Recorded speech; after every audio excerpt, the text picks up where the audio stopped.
Holy, I'm choking to death, guys. Ugh.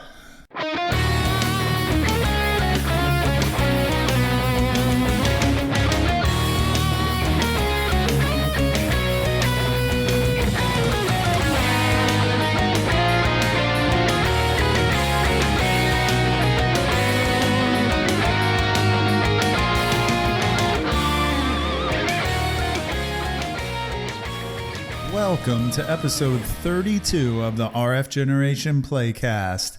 I'm GreyGhost81, and what follows is our discussion of our playthrough title for November 2016. Believe it or not, we've been doing the community playthrough at RF Generation long enough that we've made it to our 100th game. Rich knew our 100th title should be something special, so after much discussion, we all agreed on 2010's interactive drama Heavy Rain. We've covered a Quantic Dream game in the past with Indigo Prophecy, so how does Heavy Rain stack up? Find out in our discussion. Please remember to subscribe to us on YouTube, like us on Facebook, and follow us on Twitter. You can listen to the show on iTunes and Podbean. As always, don't forget to log on to rfgeneration.com to join our playthroughs and discuss the incredible games we play together. Thank you as always for listening, and now, on with the PlayCast.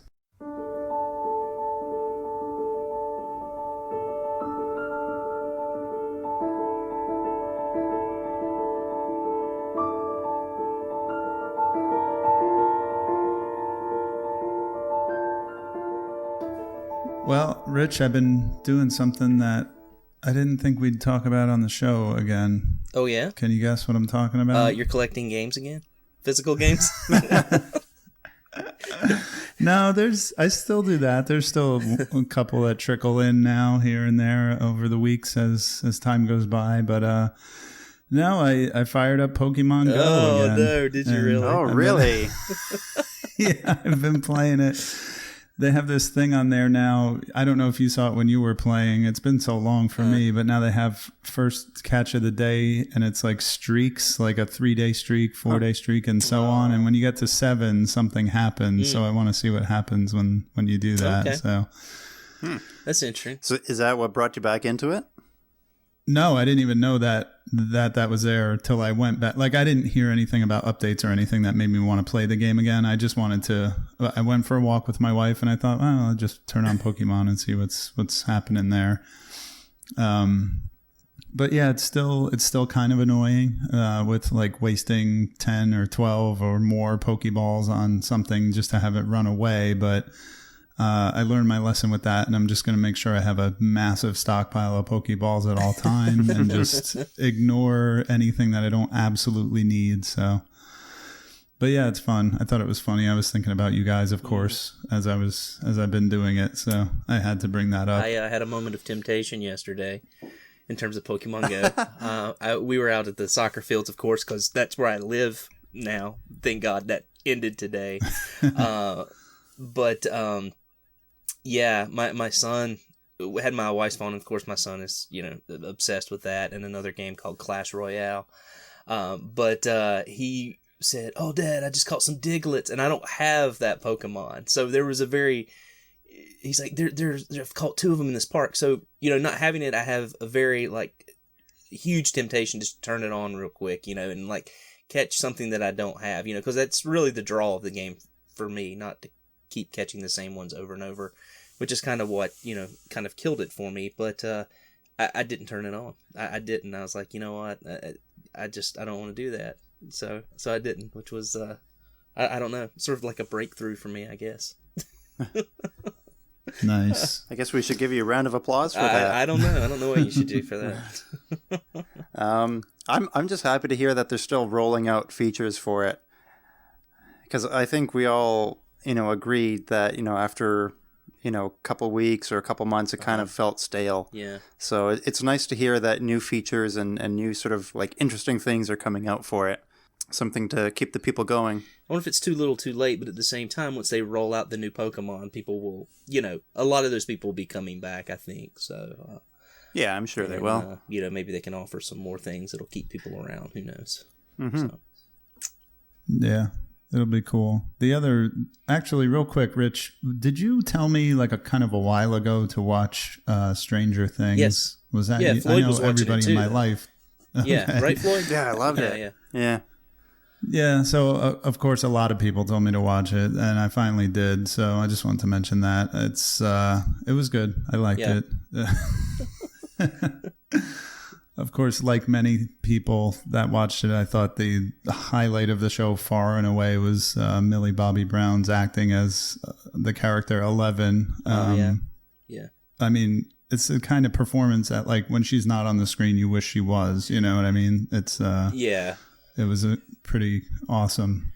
So, but cool show. I'm glad I finally watched it and stopped being stubborn about it. Yeah, I know it's kind of tough, like, to come in on your position because there's so much hype around it.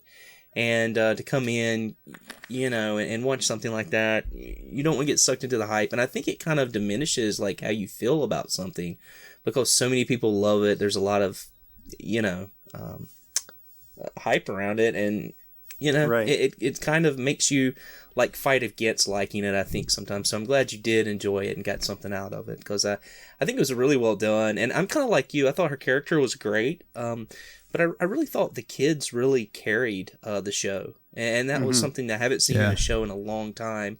And you know, I really appreciated that. So, yeah. Cool. Well, I got one other major topic that I want to drop before we freeform the bullshooting session here. So I did another awesome thing that I've been talking about doing for a long time. Okay. I finally got to try PlayStation Virtual Reality. Oh, okay. Wow, you got to tell us all about that. That sounds really cool. Yeah, so here's the thing. I'm not going to spend a ton of time on it because by the time people hear this podcast, my next article will have been published on rfgeneration.com on the front page, and that's where I'm going to tell everybody all about PlayStation VR, or at least my brief first impressions of it. But I will say I played Batman Arkham VR from start to finish, and it really blew me away. Like, I did really have that like wow moment when I first booted up the game and was just standing there on the title screen, and you can just freely look around. You're on top of this skyscraper, and you can literally just look around, look up and down and side and behind you, and you can look over and see all the like cars and people on ground level. And it was really just breathtaking, and I just kind of stood there for like 2.5 minutes, and my friend whose house I was at playing it, he was like, "Oh, you got to like hit the start button." I was like, "No, I'm good. No, let me enjoy the title screen here." Yeah. Like, so it's pretty cool. Like I said, I got a article up about that. So Awesome. It's pretty cool. Well, I can't. So yeah, if anyone wants to hear what you have to say, they're going to have to wait a little bit and read it. Yeah, check that out. Yeah. On Well, by the Generation. time my due date is like tomorrow. So by the time the show airs, it'll have been up. So go check it out. Yeah, just scroll back through the front page and find that for what is that the 22nd? Is that your date that it goes up? Yeah, this coming Tuesday. Cool. Yeah. Very, very cool. So, yeah, so that's it for me. What have you guys been up to? Playing, reading, watching, pickups? Well, I think I mentioned today that I was playing some Final Fight 3 when you guys called in, and have it on pause right now. My son and I beat it earlier this month together. He's 5 years old, and so we're having a lot of fun with beat 'em ups. I think it's a great way to get kids into gaming through violence. No, but seriously, I think beat 'em ups are something that's, you know, button mashy and fairly easy. It's not like platforming where you can, like Mario, where you can fall down into holes or run into enemies and it's immediately over. You know, with beat 'em ups, you can just continuously move.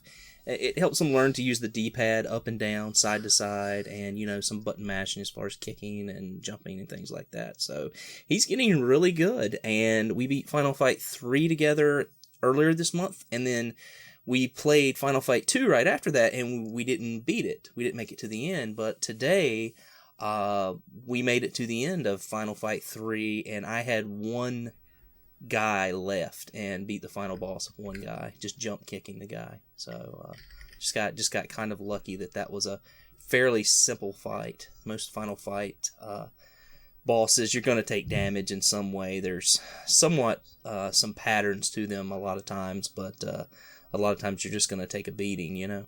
Are you guys familiar with Final Fight games? Have you played them a lot? Not beside the first one. That's the only one I have. Yeah. And apparently that's not a great port of that game. I don't even know. It's awful. Somebody just gave it to me. It's awful, and it's a shame because there's so many copies out there. And it was a fantastic arcade game, and they just really screwed it up, porting it to the Super Nintendo. But I will say that Final Fight 2 and 3 are both really well done games.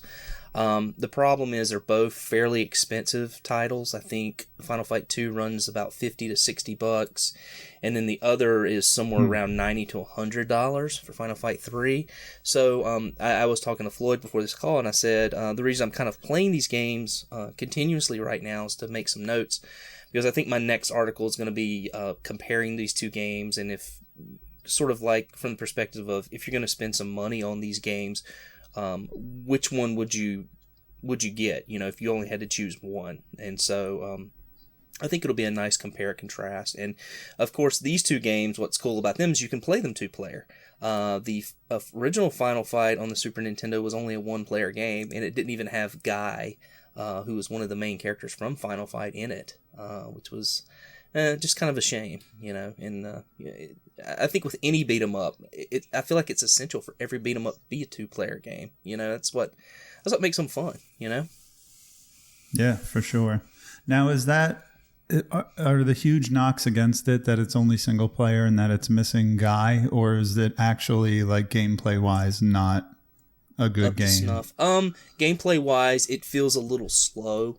Compared to the other two games, it feels like it lags a bit. It feels like the punches are a little bit slow, and I guess if it's the only thing you have to play, you kind of adjust to it. But the difficulty is super as well in the first game. It's really heightened difficulty. I know I'm gonna have to go back and look at it, of course, for my review. Because I'll need to have a little bit of base from the first game, and I can't remember if you can actually set the difficulty. But with the latter two games, you can actually set the difficulty. You can up it or you can back it off, which is very nice. You know, for someone who just wants to, you know, be able to play through the whole game. Even though when you get to the end of both games, it tells you, why don't you try a little bit harder setting? So it makes fun of you, and probably doesn't give you, you know, the best ending, but still, you know, you can play it with a friend and still feel a sort of an accomplishment for, you know, beating the game at least, right? Cool. Yeah, that makes sense. I'm not really. I mean, my favorite beat 'em ups were obviously Turtles in Time and Alien versus Predator. Oh, okay. Okay. Which is one game that I actually had when I was a kid that I don't have. I don't actively hunt for like NES or Super NES games anymore, but I would love Alien versus Predator to fall into my hands. I don't have that one. I don't have that beat 'em up. I'll have to check that out. I don't know. I mean, I think it's still holds up, but I'm not sure. I haven't played it in so long. I don't even know how it's regarded nowadays, but I remember playing the hell out of that game when I was younger. Cool. I'm writing it down right now. I'll have to check that out. The two things that, for most systems that I typically collect are, you know, even if I have a small, I guess what I'm saying, I don't try to collect every game for every system. But mostly if the system has beat 'em ups or shmups on them, I'm gonna grab those games. If they're decent. Some I will skip, like Bebe's Kids on Super Nintendo. That's an awful game. Yeah. So, but yeah. Other than that, in the game that we played this month, that's about it. How about you, Floyd? Playing anything interesting as of late? You're a big PC guy, so. Yeah, I haven't played much, unfortunately. Just what I played with you guys. Yeah. But I was sort of following the release of a new indie game, and it's probably going to become the next indie gem called Owl Boy. Oh, I've heard of that. That's a game that's been in development for something like 8 years or 10 years. Okay. And like gorgeous pixel artwork, and just like a really pretty looking game. It's got the same sort of like Zelda style dungeon traversal. exploration kind of thing going on, and it's been on my radar. And of course, being a PC game, I know it's going to hit a sale eventually, so that's kind of what I'm waiting for. Yeah. Like there's no collecting on PC, so my attitude is just, if it's something I want, wait for a sale. Sure. But yeah, just sort of keeping up to date on sort of what's hot and what's new. Yeah. Well, once you get that, man, you'll have to report back and tell us how it is. Definitely. Check that out. That's cool. For sure. And it's busy season for you, right? Because you work at the packaging store, so Thanksgiving, everybody likes to get drunk for Thanksgiving. They have to put up with family. And then Christmas is coming around too, right? So, yeah, it's a busy time for you. Things are getting busy. Hopefully you can find some time to play some racing games. I've been firing up Of course. There's always time for that. Yeah, I fired up the Road Rash 2 the other day. I have no experience playing that game, and I just wanted to play and get a little bit of a feel for it. And I got to tell you, man, it's very retro. It's very primitive, but I loved it. I couldn't put it down. But that's sort of what, that's kind of what makes it good, right? Yeah. It was great. Just sort of learning, like when you hit the turns to like hit the brake a little bit in the turns to make those kind of quick turns and kind of figuring out that in preparation of getting ready for the racing event. If you haven't heard, at RF Generation, by the time this comes out, we'll already started our racing event, but hopefully we'll get it in with the first week, and you can jump in and join us. And we're playing, we're playing F-Zero, Road Rash 2, and Burnout Revenge, which will be fun. I just finished the trophy and sent you guys a picture of it. Finished it this morning, so... Yeah, that looks so cool. I have fun with that, man. I hit the thrift store this weekend, found 2 baseball trophies, and... snagged one of my son's Hot Wheels that I didn't tell him about, and made a little bit of a racing trophy. So appreciate Floyd giving me the idea for the spark plug on top, and I'll be posting that in the next day or so. I'll be throwing that up on Twitter, a picture of it, and then it's going to be really cool thread so that people know what they're. Somebody's going to win that awesome golden Sparky. Yeah. I've also got a medal as well that I'm thinking about doing for the second place finisher that just says first loser. Oh, I like that idea. Yeah, that's cool. Yeah, it says first loser on it. I had an extra medal from coaching my son's soccer team. Apparently, we had a kid that dropped off the team, so I got an extra medal. I'm like, I can do something with that, So always trying to be resourceful and helping out the cause here. So. How about pickups? Anybody had any big pickups lately? Man, I was trying. I actually went to Savers today, and I was thinking, man, I hope I score something big that I could talk about on the podcast, but it was not meant to be. I did order, I've talked about limited run games before, and I ordered their last Vita game that they came out, which is a game called Volume. Okay. That looks like a kind of a stylized stealth game. It looks a lot like, and people are comparing it to Metal Gear Solid VR missions, if anybody remembers that.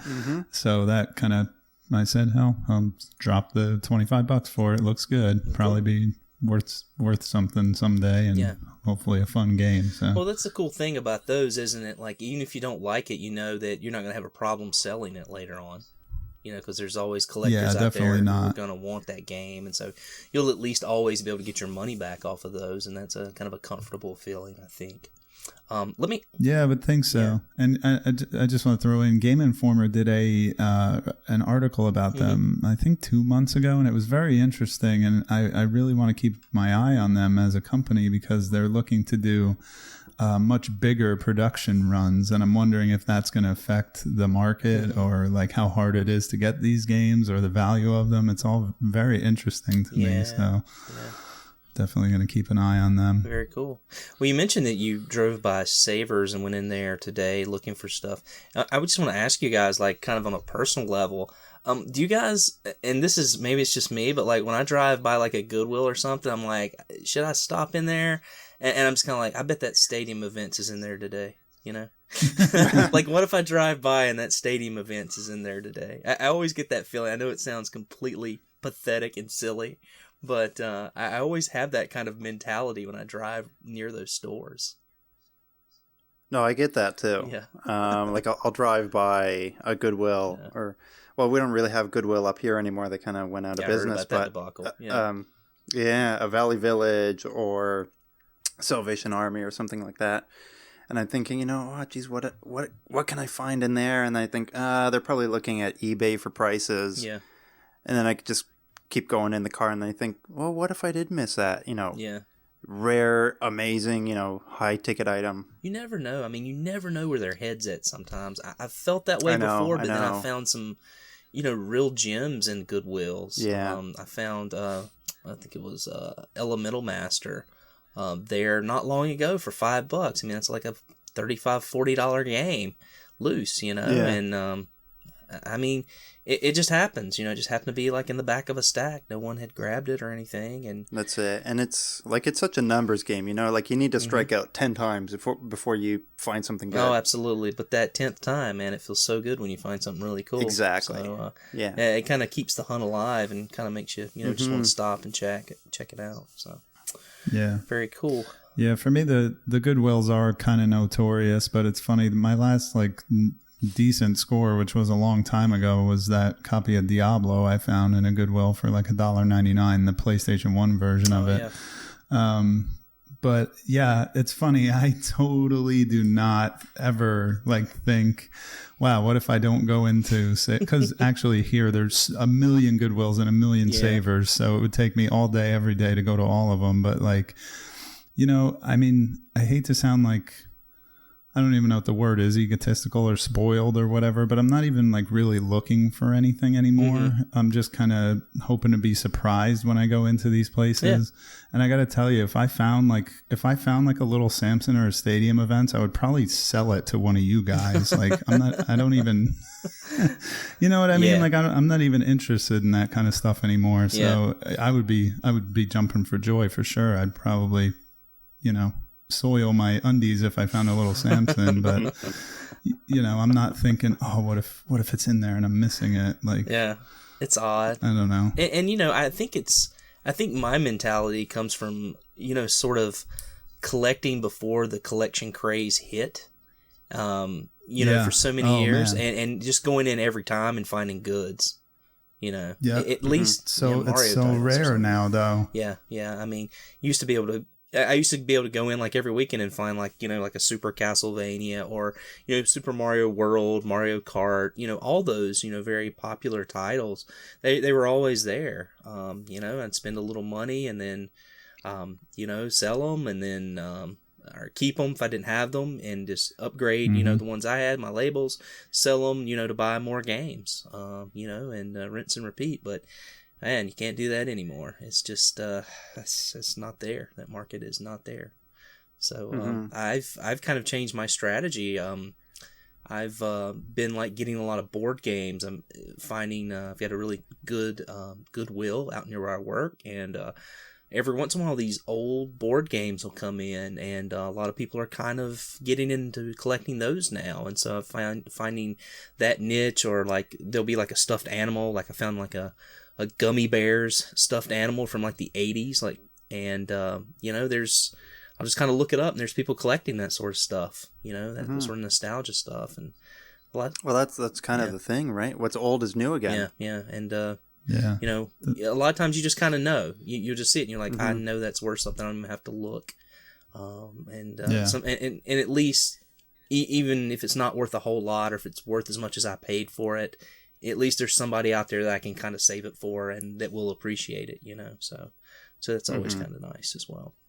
But anyway, I mean, as far as pickups, I'll go ahead and talk about two big ones I had. Krabby sent me a Caltron 6-in-1, which is a unlicensed Nintendo game, very hard to find.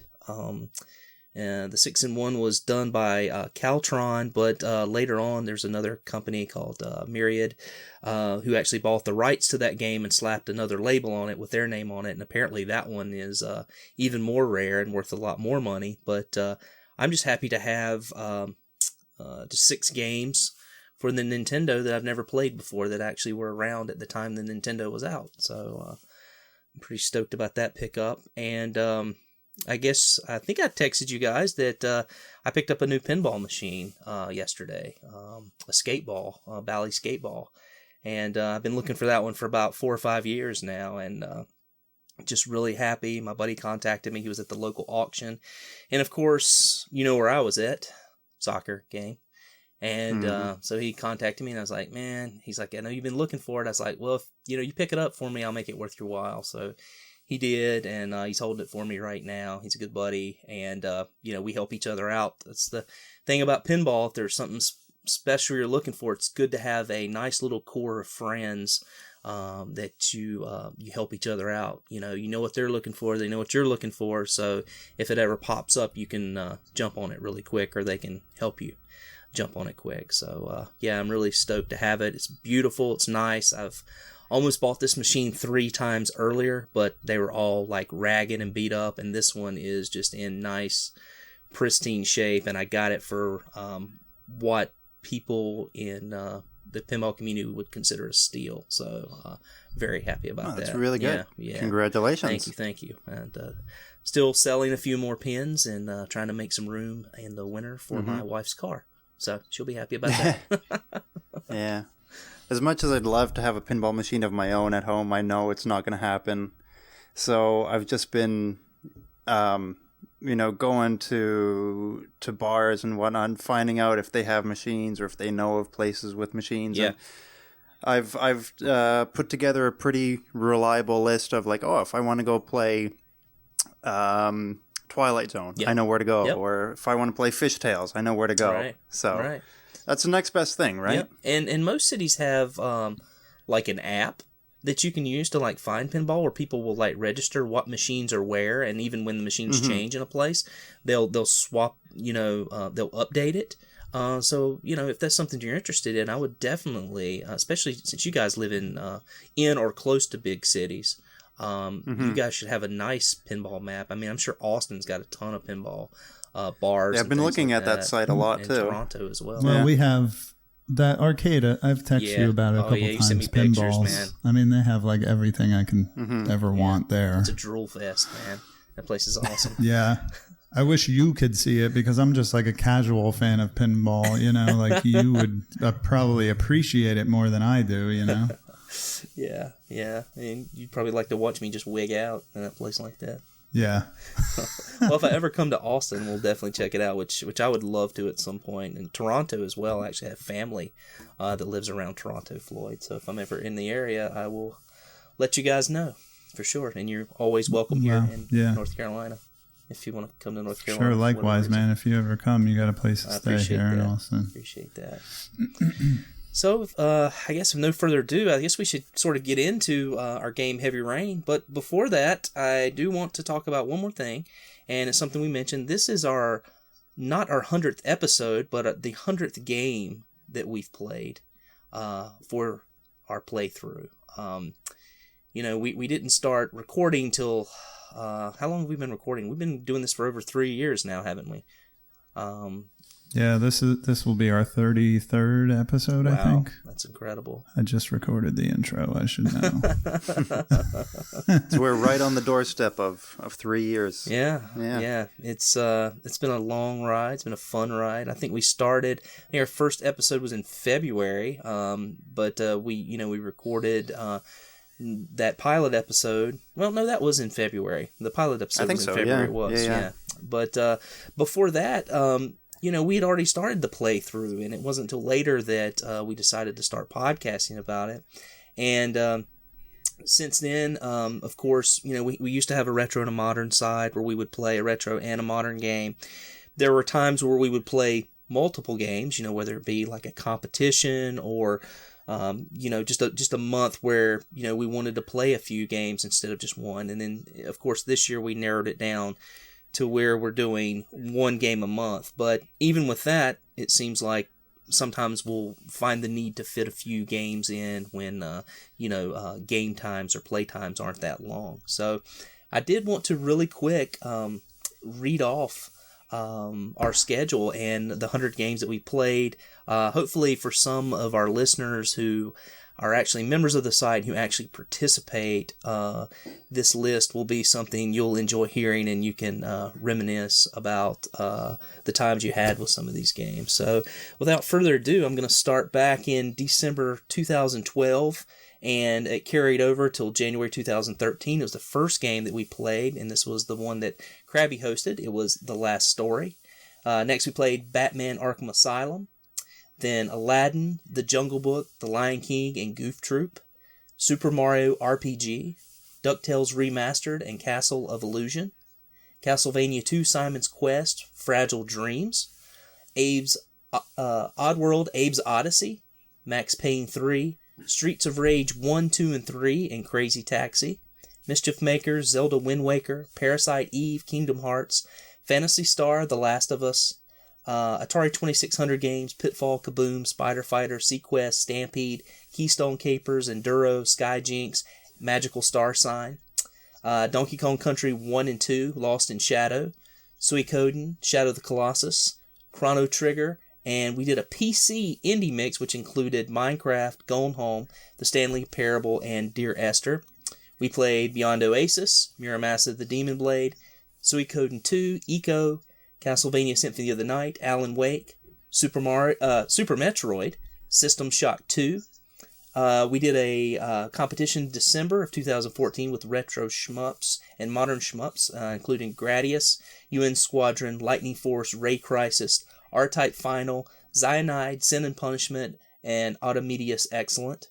We played Kid Icarus, 50 Cent Blood on the Sand, Zelda, Link to the Past, 999, Medieval, Batman Arkham Origins, Paper Mario, Tomb Raider 2013 edition, Shining Force, Kirby's Epic Yarn, Mega Man 2 and 3, Mass Effect, Golden Axe 1, 2, and 3, Warhammer 40k Space Marine, Little Nemo, Spec Ops The Line, Metal Gear Solid, Indigo Prophecy, Castlevania Bloodlines, Resident Evil, Secret of Evermore, Gravity Rush, Contra, Rolling Thunder 2, and Metal Slug 3, Super Mario Bros. 3, Super Mario World, Folklore, Life is Strange, Ys Books 1 and 2, Bully, Illusion of Gaia, Uncharted, Legend of Zelda, Jaws, Lego Batman 2, Shadow of Destiny, Heavy Rain is the final one. So that's 100 games, guys. Any special memories of any of these games? Any that maybe particularly stuck with you during the playthroughs? 50 Cent, Blood on the Sand. I was going to say, my favorite. You know what? Reading that just now just put a smile on my face. Yeah, I know. I think that was the one that kind of surprised everybody. Yeah. Some really great games, some really weird combinations in there too. Yeah.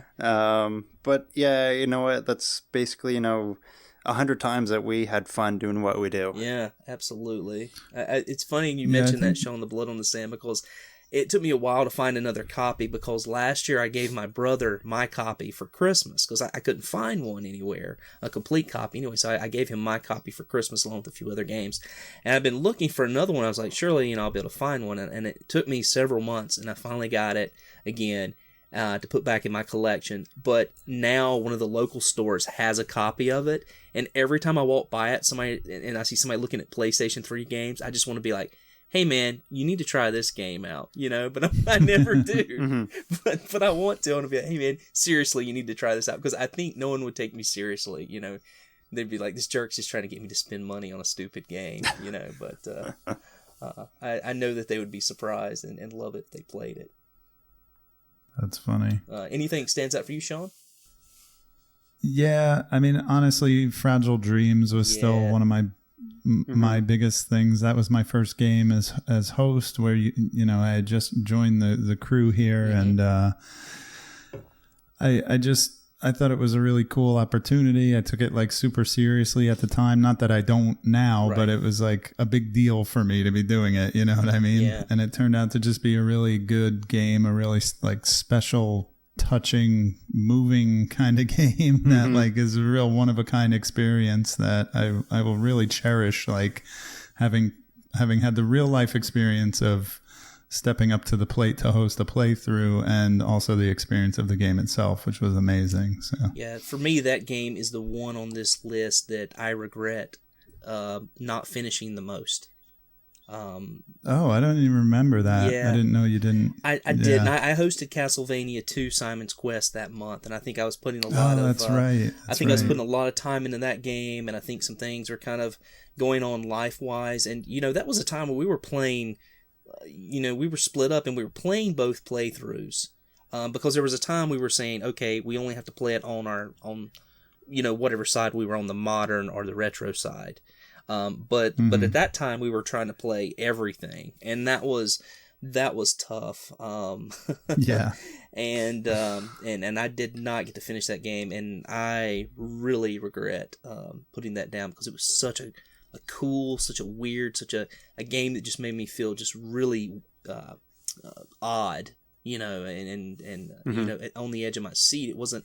It's not a horror title, but in a way it kind of is. It's very unsettling, and I never got to figure out what that game was about or what the ending of that game was, and it's bothered me ever since. I really need to go back and check that out, and it's one that even though I didn't finish, it's one game that I definitely recommend to people. It's like, oh man, you need to play that. It's so good. Yeah, it really is. Just hearing you talk about it makes me want to go back and play it again. Yeah, I know, right? And like I've introduced that game to so many friends now, and they all love it. For the atmosphere, for like that roguelike RPG aspect of leveling up and breakable weapons. Yeah, like it's just got so many cool ideas going on. Yeah, well. I don't know how much I would recommend it anymore. It's really shot up in price. I don't know if you've seen that, but it's really, oh, yeah. Are you kidding me? No, I think it's like it was like $12.99 new. It's like 50 or 60 bucks forever. now, man. Holy crap, that's great. Yeah, I'm surprised. I mean, that's not great, actually. Well, sometimes, like, part of you says, oh, yeah, something I have went up in value, but then it's like less people will play that now. That kind of sucks. That's where I'm coming from. Yeah, and I understand that aspect of it, too, but I think there's sort of the aspect as well as this game is getting the credit it kind of deserves. It's not a game that, it's not one of those games that, sort of like Contra, like, that's not rare, but it just because so many people like it, it's worth a lot of money. This game is something that I think is finally getting the respect it deserves as far as, a price increase. People are saying, hey, this is actually a really good game for, a system that's not that far gone, in the Wii. Yeah. So, I mean, I think it feels kind of nice. I don't look at my copy of Fragile Dreams and say, hey, this game's worth $60 now. That's cool. I look at it and say, this is a great game, and I think the price maybe kind of reflects it. Maybe it's getting some well-deserved attention, but at the same time, I'm with you, Sean. I mean, you hate to see a game like that go up in price for the simple fact that it's not going to be available to as many people, So, yeah, I get that too. Yeah. I don't know, man. It's a cool list. I don't know what game stands out the most for me, but I will say that Shadow of the Colossus was the game that kind of changed the way I thought about gaming. And after I played that game, it blew me away. It's probably I can say now that's probably my favorite game of all time. And wow. Yeah, and looking at this list, I loved Eco as well. And gosh, there was one more that I wanted to mention, and it just kind of slipped my mind. I'm sure. But yeah, I mean, playing these games with you guys has been incredible. Some of the RPGs we played, Shining Force, Suikoden, playing those two games for the first time. Oh, yeah, the game I wanted to mention, Parasite Eve, blew me away as well. That was one that completely blew my socks off. Awesome. So it's been a fun ride. I hope it continues. I hope we can just keep going, and before long we'll be doing our 200th game show. So yeah, congratulations, guys. Nice job, and look forward to doing it in the future even more.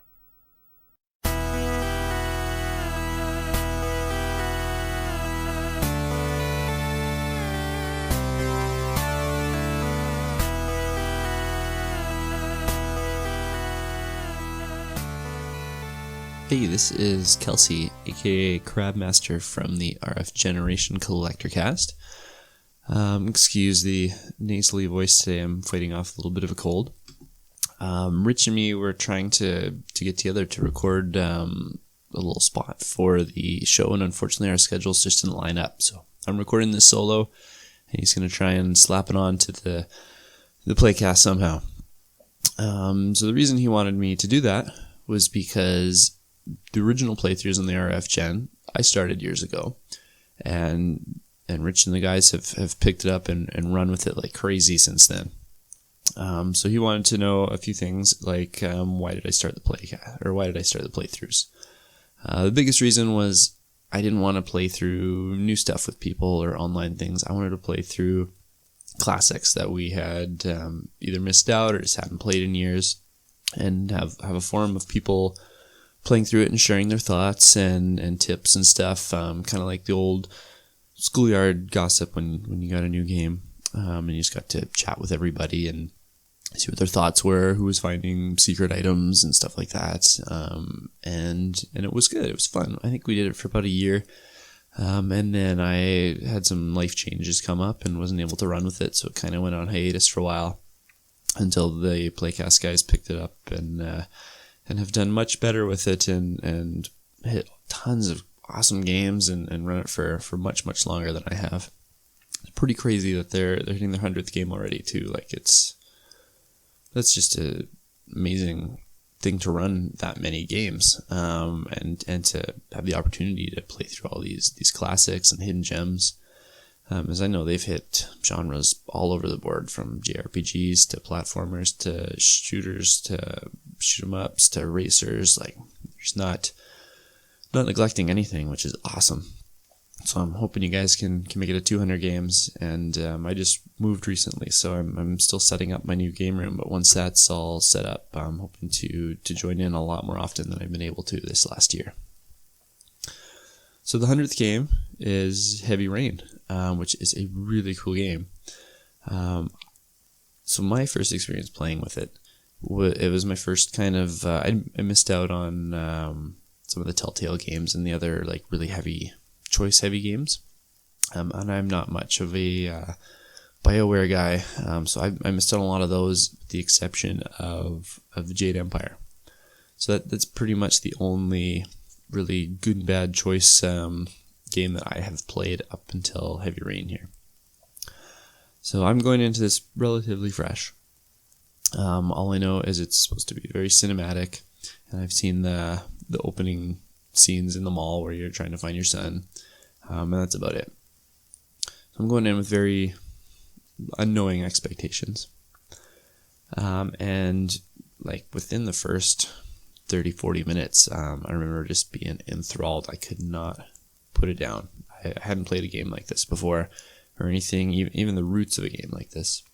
This was very new to me, and it was really drawing me in. Love suspense and mystery, so not knowing who the killer was, and not really anticipating big twist near the end. It was just unreal. One thing that I did do, and I really deeply regret it, is at the time I was hunting trophies like crazy. I wanted a big PlayStation score. So as soon as I finished it, I looked up where the rest of the trophies were, what decisions I had to make, and I played through all the other endings, all the other decisions, and got 100% platinum trophy on this game. That was a really big mistake on this game.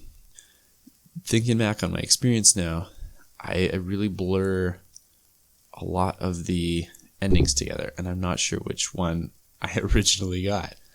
And since playing this game, I've grabbed a lot of the other games, like some of the Telltale Walking Dead, Beyond Two Souls, more recently Until Dawn, and those games I've played one concise playthrough and just kind of took a lot of time to let the experience and the ending soak in, and I have so much better memories of those now because they're not all distorted and blurred. They are my endings, my playthroughs, and they feel a little more personal, I think, than Heavy Rain does to me now, because I sullied that experience. So that'd be my one word of advice if you're playing a game of this style is don't run through it again right away. Don't see what the other choices were. Just be satisfied with your ending and just let it soak into you and take some time to pick it apart and think about it. And why did you make certain decisions, or were some decisions made for you because you didn't hit some quick time events or something? I think it really makes it a lot more special. Even the parts you fail at that you could probably do on a second playthrough. You only get one chance in real life, so kind of play it like that. And it makes these kind of games a little more special, I think. So to wrap up, I'm just really proud of you guys to keep this going for as long as you have, and I hope you've got the energy and the will to run it for at least another 100 games. I'm hoping to take a lot more part this coming year and see what kind of cool gems you pull out of the collection to play this time around. Good job, guys. Keep it up.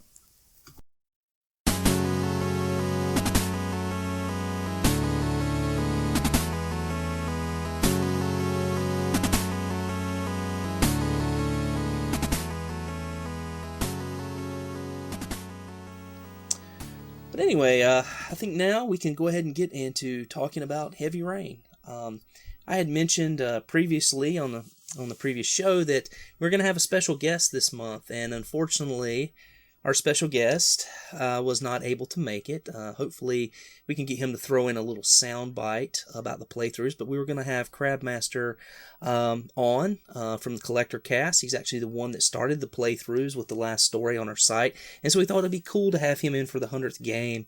But he just had some surgery on his eyes, so he's not able to look at a computer screen or do anything like that. And the next week that we had to record, he's actually helped running the convention as he's very busy with his store, so we definitely understand that. And sorry it didn't work out, and we would have loved to have had him on and spoken to him, and hopefully we can pick him up for another show at some point. But yeah, let's go ahead and get into Heavy Rain. It was written and directed by David Cage, who's the founder of Quantic Dream, which were the developers of this game. Published by Sony Computer Entertainment. Released exclusively on the PS3 in February of 2010. They actually, from what I understand, offered the rights to Microsoft for the 360, but Microsoft sort of turned them down, didn't want to really do it, didn't want to take a chance. And the reason they didn't want to take a chance was because there's, no big spoiler because it happens early in the game. There's the death of a kid in the game, and there's another kid that has the possibility of dying in the game, and so they didn't want to take a chance on that. So PlayStation was like, well, you know what, we're going to go ahead and fund this game and publish it, and basically it was exclusive to PS3 and is now available. From what I understand, there's an updated version on the PS4, correct? Yes, sir. And also, I think I forgot to put a spoiler warning in the intro. So for anybody listening, we're going to spoil the living hell out of this game. So yeah. So if you haven't played it, you might want to pause and go check it out and come back to us. Yeah, if you listen to our show, you probably should know we spoil the hell out of every game we talk about, so that's no big deal. Yeah, that's kind of why I don't even do it anymore. I think people know what to expect. Yeah. Kind of what we do. Yeah, that's what we do. I mean, I don't think that we could really talk about a game and really get into the nuts and bolts of a game without being able to discuss the ending. And we tried that early on in our show, and it just it seemed a little flat sometimes. And I think when you have the freedom to talk about the game fully, you get a better product, and so that's the direction we decided to go. So, yep, if you're worried about spoilers, you probably shouldn't be listening to this podcast. Go out and play the game, though, immediately, and then come listen to our show. It's not a very long game, and it is definitely worth your time, as I'm sure my co-host would agree.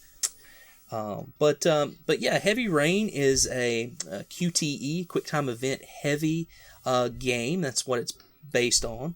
And it's an interactive action-adventure drama. It's kind of centered around a serial killer. You play as 4 different characters in the game, and I'm sure we'll go into in-depth about those characters and things we liked or didn't like about those characters in a little while. IGN and GameSpy actually gave it the 2010 Game of the Year award. So, don't just take it from us. There's other people who love this game as well. And as I mentioned, there was an enhanced version released on the PS4 in March of 2016. So, very recently. Just a quick note, participants for this month included Dougly007, Fleech, and Grey Ghost 81, my co-hosts, of course. Metal Fro, who I've been listening to him. He's playing this game for the first time, just like myself, and it's always fun to watch the discussion threads on our website when people are playing something for the first time and getting their input. Noise Redux has said he's going to play the game. We haven't seen him post anything about it yet, but he's going to fire it up, he says, and play it. Pam, of course, played this game with us. She had played it before, but she has posted some great thoughts on the thread as well about this game, and of course myself. So a little bit smaller group than I had anticipated for our 100th game, but at the same time, I think when you pick a game that's not, how should I say, too far gone. I mean, this was 2010. It was about 6 years ago, and when you play a game like this, like a sort of dramatic game, it's hard to get people to go back and play something that they already sort of know the story to, You guys feel that way? Yeah, I would think so. I mean, I don't know. This game is probably in that like middle era where more modern gamers like us have already played the game, and a lot of retro gamers aren't interested. So yeah, I think we had a good enough turn. Actually, absolutely. I think it's more for this message board. I think it's more about the quality of the discussion, and for this game in particular, we've had some great discussion, and we'll get into that. We have some, I don't want to say controversial, but we've had some really good back and forth about certain themes and aspects of the story and elements and all kinds of things in here that we have different viewpoints on. So it was really cool to see. You take your own viewpoint for granted, as is human nature, and you read what somebody else thought about something that you might have thought was innocuous, and it's kind of an issue. Yeah. It's very interesting to see that kind of stuff, and that's what makes these playthroughs so great, is when we get this kind of quality participation. Yeah, definitely. For a game like this, where you can take such a personal interpretation and personal experience out of what you get. So like this is really like the perfect game that suited for discussion. Absolutely. I mean, I agree with that, and I think we all come from different walks of life, different family dynamics and things like that, and I think having different perspectives in those areas is what makes it special. A certain part of the game, and I'll get into this a little bit later. There's a certain part of the game that might affect me more than it does someone else. For obvious reasons, which I'll get into, of course. But that's what makes it special. And the good thing about RF Generation's always been a place that's always been open for discussion, but everything is always friendly. I mean, no one, if someone feels a certain way about something, no one's going to attack that person for, having those thoughts or anything like that. Everything has always, as far as I know, has been civil on the site. And it's, that's due to the moderators and the fact that, people just really don't put up with, trolls on the site, I guess is the best way to say it, right? So it's always been a great discussion place, and like you said, there haven't been a ton of people that played this game this month, but the quality of the discussion has been immaculate, and it's just been really, really pleased. I finished the game in 3 days. Sort of mid-month. I got a little bit late start on it. Well, not really mid-month. I guess around the 10th or so, I started the game, and I finished it in 3 days. So, of course, we have these like checkpoints in the game, and we kind of limit discussion to the checkpoints so that things aren't spoiled for everyone, and everyone has time to reach that checkpoint before we discuss it. And it's funny because my responses now are from having finished the game, so I have to kind of go back and look to see like what chapters have been played. And sort of what I did was I took notes as I was playing this game. So I wrote down like what my feelings were at that time. So the things that you're seeing me post, obviously I know what the ending is. but the things that you're seeing me post are my actual thoughts that I had written down when I was playing the game up to that part of the checkpoint. So I wanted to keep the discussion as authentic as I could. Even if I know things now that I didn't know then, I think it's kind of cool to see what my thought process was during that, and you'll get a little more of that with the third checkpoint coming very soon. So, well, I'll go ahead and talk about the story of Heavy Rain. Basically, family man Ethan Marr's life is torn apart when one of his sons, who he's supposed to be watching, steps in front of a moving car and is killed. He tries to save him, and in doing so, he's in a coma for 6 months. And we discover that a little bit later, he's no longer with his wife. He lives in a smaller, more mundane house than what he was living in before. He seemed to be a very successful architect, and it looks like this event has really crushed his life and almost his will to live. And he sometimes suffers from these blackouts. It's not long before his remaining son is actually kidnapped by the infamous origami killer, and Ethan must go to extreme lengths to save him. You basically play as Ethan in this game, and also as 3 other characters as their storyline intertwines. And the big question is, who is this origami killer? That's what you're trying to figure out, trying to save Ethan's son. And basically it makes you question, what extremes would you go to save your own child? So it's a very powerful and moving game. So what did you guys think about the story? Was it very effective? Did it move you guys? That's a tough question. That's a really tough question, because it's really the story of 4 stories converging into one. Sure. And then you have to decide, am I going to look at it as a whole, or am I going to look at it as the 4 stories individually? Mm-hmm. I think there are definitely certain characters that had more compelling stories than others. I would agree. Yep. And I think certain stories were more interesting, and that definitely had you more invested and emotionally charged than others. But overall, I think it's a well done game. Mm-hmm. It's not without its flaws, Sure. but as a whole, I think it's really well done. It's executed well, and they pull off a hard thing to do, and they pull it off with a good amount of grace, I guess you would say. Yeah.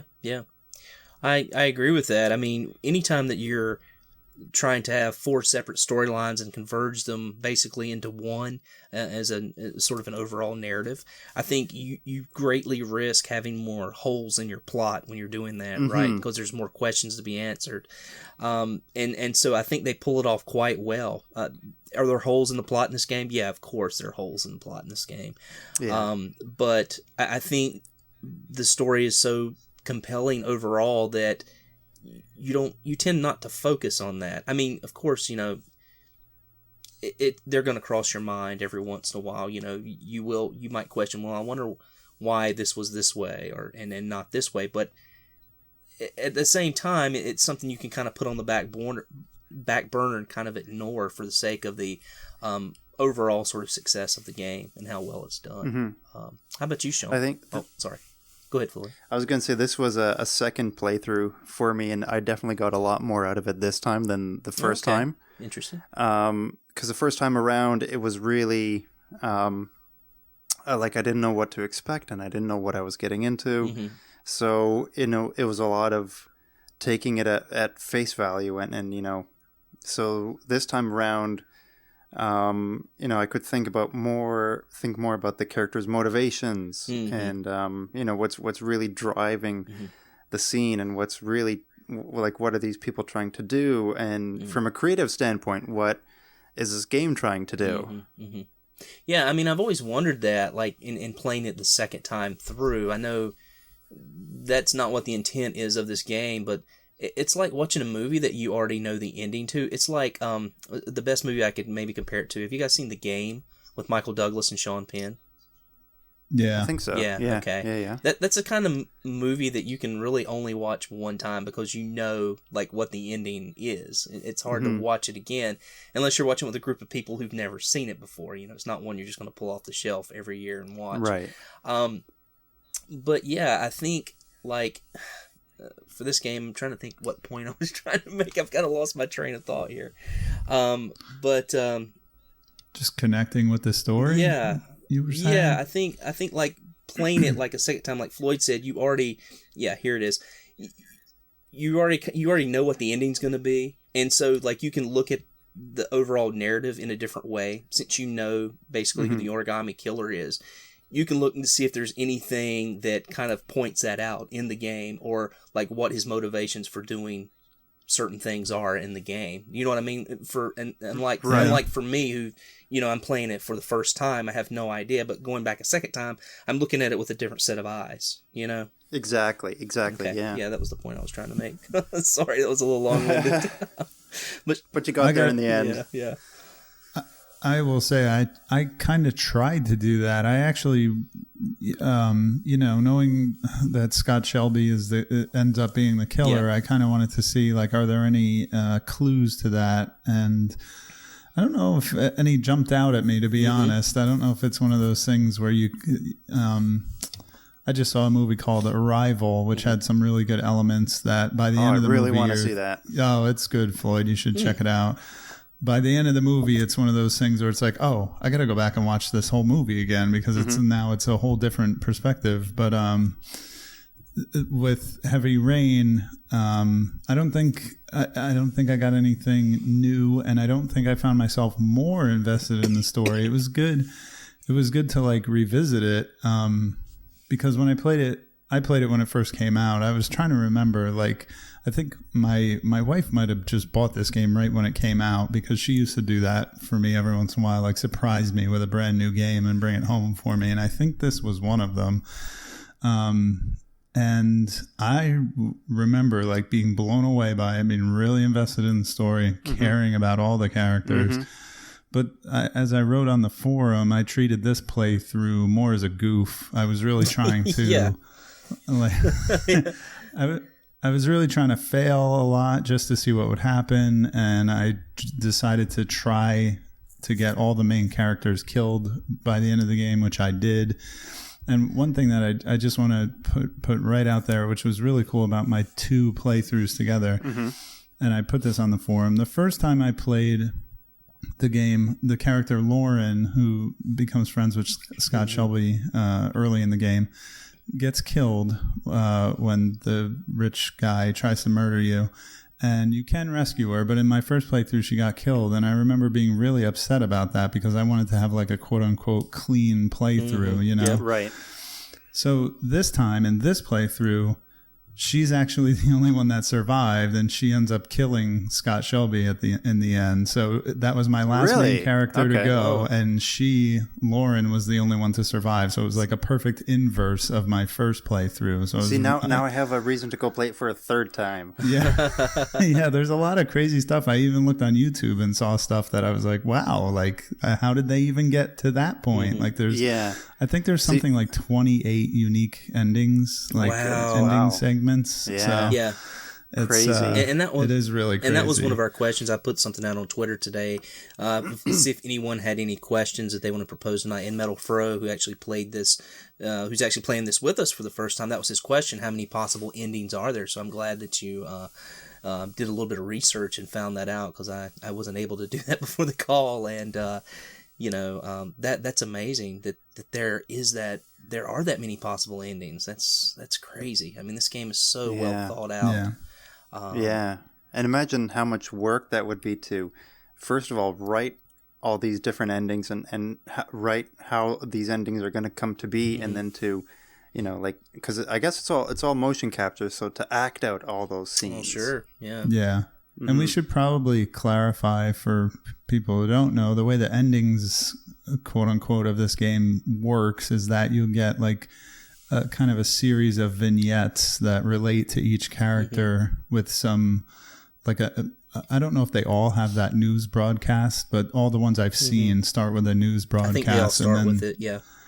Right. Yeah, So that's yeah. going to have a different context each time, and then you get a little vignette for each character. So it's 28 of those vignettes, but they all can get mixed and matched based on how you played the game and who survived or what happened to them. So yeah, I think that's one of the incredible things. I mean, there are complaints and valid ones about the plot holes in this game, but still, I mean, this isn't a novel. It's not a movie. It's not a linear story. Like, the crew that made this game had to at least, they did their best to account for, you know, however many branching plot lines, you know, that would end up converging in the end in, you know, however many different ways, those combinations of those characters. So I think it's still pretty impressive, like warts and all, plot holes and all. Yeah, no, I agree. And I thought it was interesting that you brought up that Lauren didn't survive in your first playthrough. Yeah. Because when I first played the game, I failed the scene with Mad Jack and Norman Jaden. Yeah. That's where he goes to investigate at that scrapyard. Scrapyard, the car crusher. Yeah. So I couldn't do that the first time around, and Norman got crushed in the car crusher. Oof. Oh, wow. See, that's funny. That's exactly what's so great about this game, because I got Norman killed purposely at that part. So I'm thinking, oh, okay, cool. He did the same thing I did. But no, in my scene, Norman, like, Mad Jack just shoots him in the back of the head, execution style. Oh, really? Okay. Because Like, I guess because I put up a fight with him, right? Maybe, yeah. I just put the controller down. So that's totally valid way of playing this game. Yeah. So I was just happy that I kept him alive for this playthrough. Yeah. I lost Lauren. She's the only one I lost in this playthrough.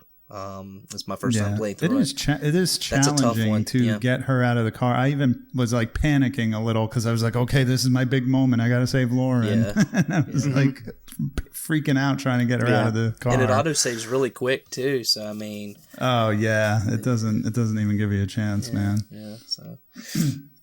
So yeah, we should mention, I mean, the game's broken up into these chapters, some longer than others, and some are really very, very short, which I was pleasantly surprised with. I think that's nice. I think it gives the game a good flow to have things broken up, you know, not considering, hey, do I need, this chapter to be, I need this chapter to be a little bit longer than that chapter. Because when you do that, sometimes I feel like you're sort of forcing like unnecessary play, unnecessary dialogue, and it just, to break it up, it feels nice.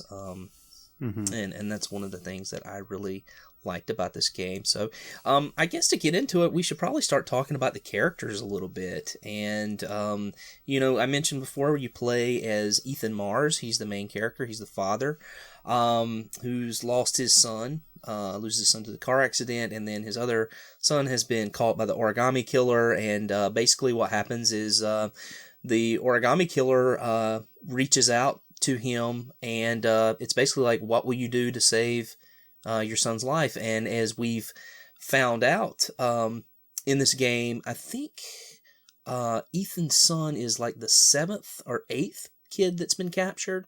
So this has happened several times, and the fathers were either not willing to go to the extremes to save their sons, or failed. And so the origami killer, who you've already mentioned, is Scott Shelby. That's what he's doing. He's looking for that father who will go the ultimate distance to save their son, because was it his brother? Is that right? His brother was not saved by their father.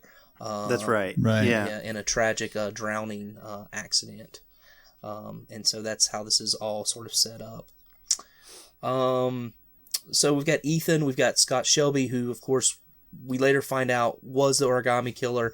But basically, he's just a PI who is on the case to try to find the origami killer, and he's working with all the victims, which is kind of a bizarre thing in terms of his psychosis. It really is weird, yeah. Whew.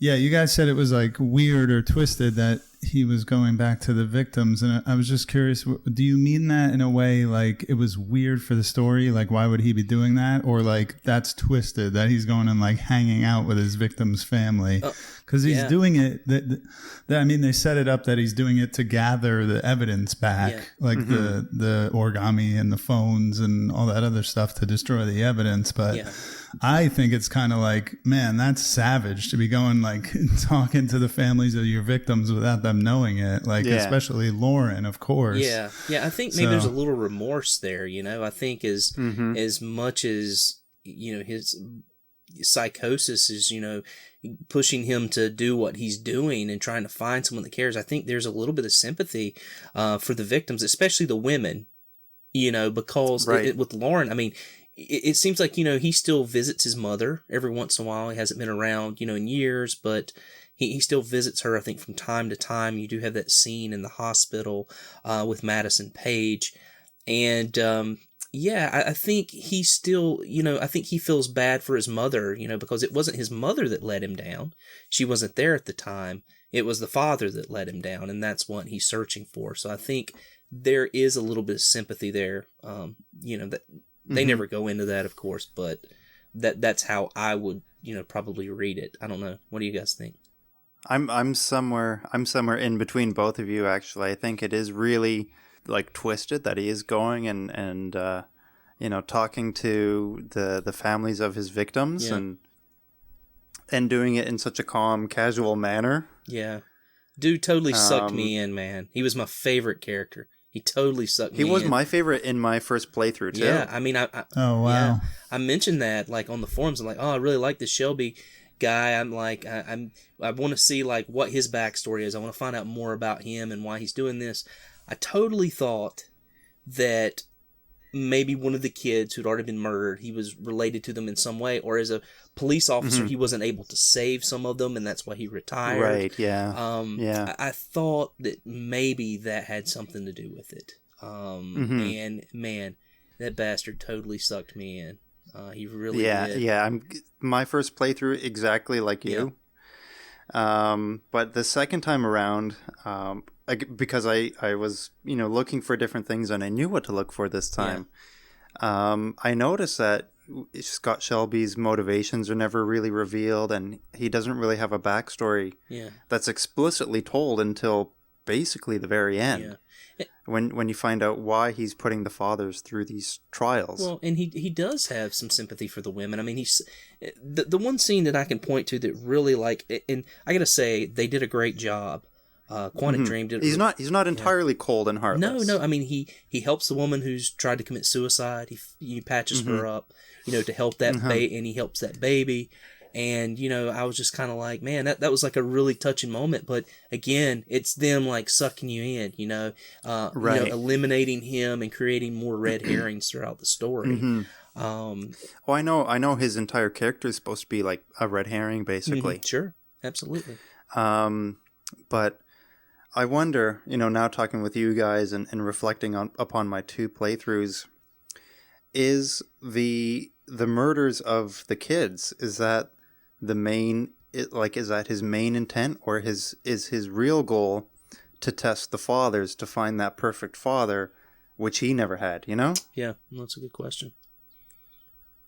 I know it's I guess probably too heavy to be discussing because we can talk about that for hours, but that's sort of what kind of resonated when we started talking about that. Yeah.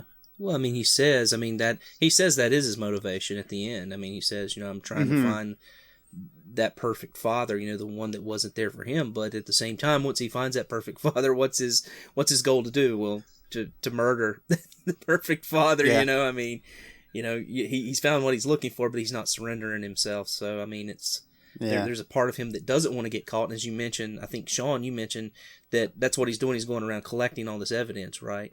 And, you know, that's something I didn't see and didn't really get. But, yeah, I mean, he's sort of using these people and these women as a way to, you know, to get rid of this evidence. It's a great point, something I didn't think about. But with the baby, that portion, he finds that little the little phone that the guy left behind with the instructions on it, and takes it with him. and of course, with Lauren, he the letter, is the connection. So, but anyway, any more thoughts on Scott? I'm sure we're going to be talking about him quite a bit more, but if not, we'll move on to our next character. I'm going to let Sean say his name because he loves to say it. Oh, do we have to say it the way he would? It's Naman Jaden. Naman Jaden. Oh man, yeah, I like Norman Really? Jaden. Okay. Not my favorite character, but I like his. He's trying to be, by the book, and Blake is just this like comic book character of a bad cop, And also, I like Norman for his internal struggles. He's addicted to this drug called tryptocane, and that's a big part of the game is whether or not you take it or not, like throughout the game. Yeah. And his virtual reality apparatus called ARI or ARI, and I knew what that stood for a couple hours ago, but I forget now. Additional reality interface, I think.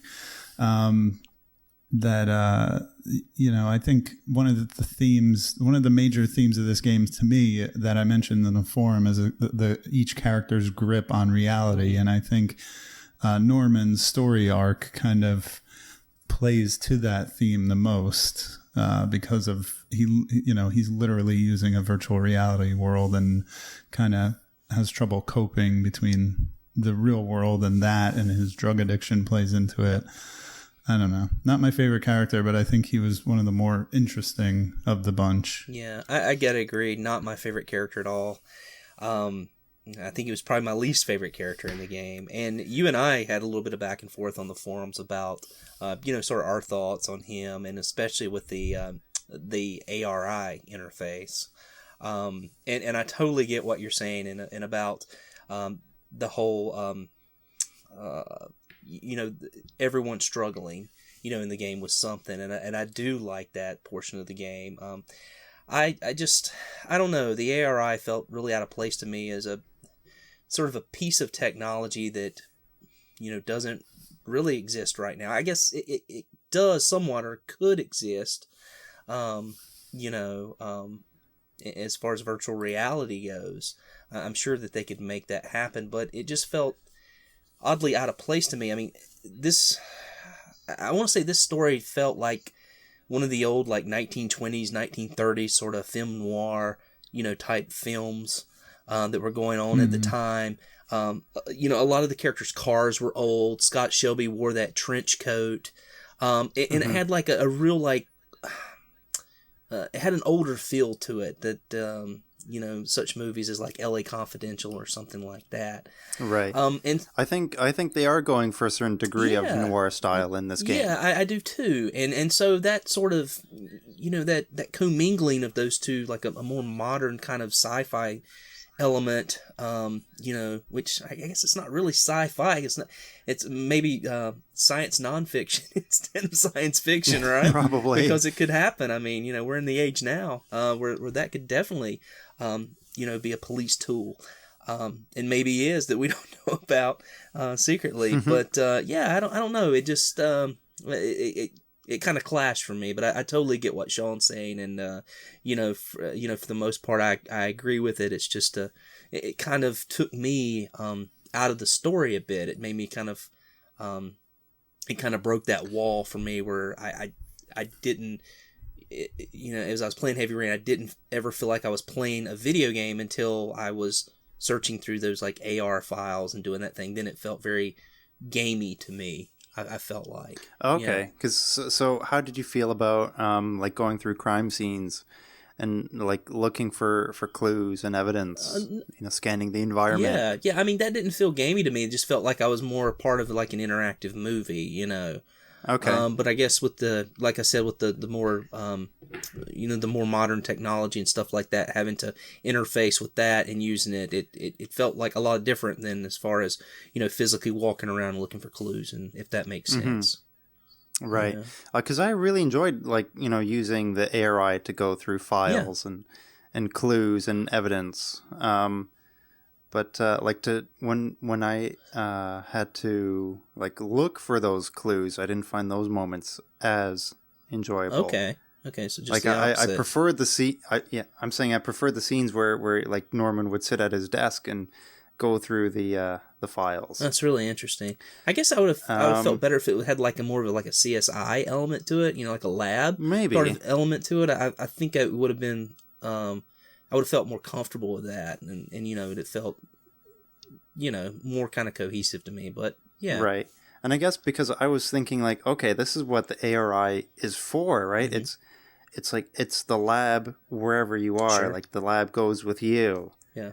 All those files go with you, and that's really cool that a detective, an investigator, can have all that access on the go.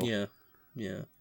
But I know that Pam had mentioned on the site that what was Norman's what was his sort of nemesis at the police force? What was that guy's name?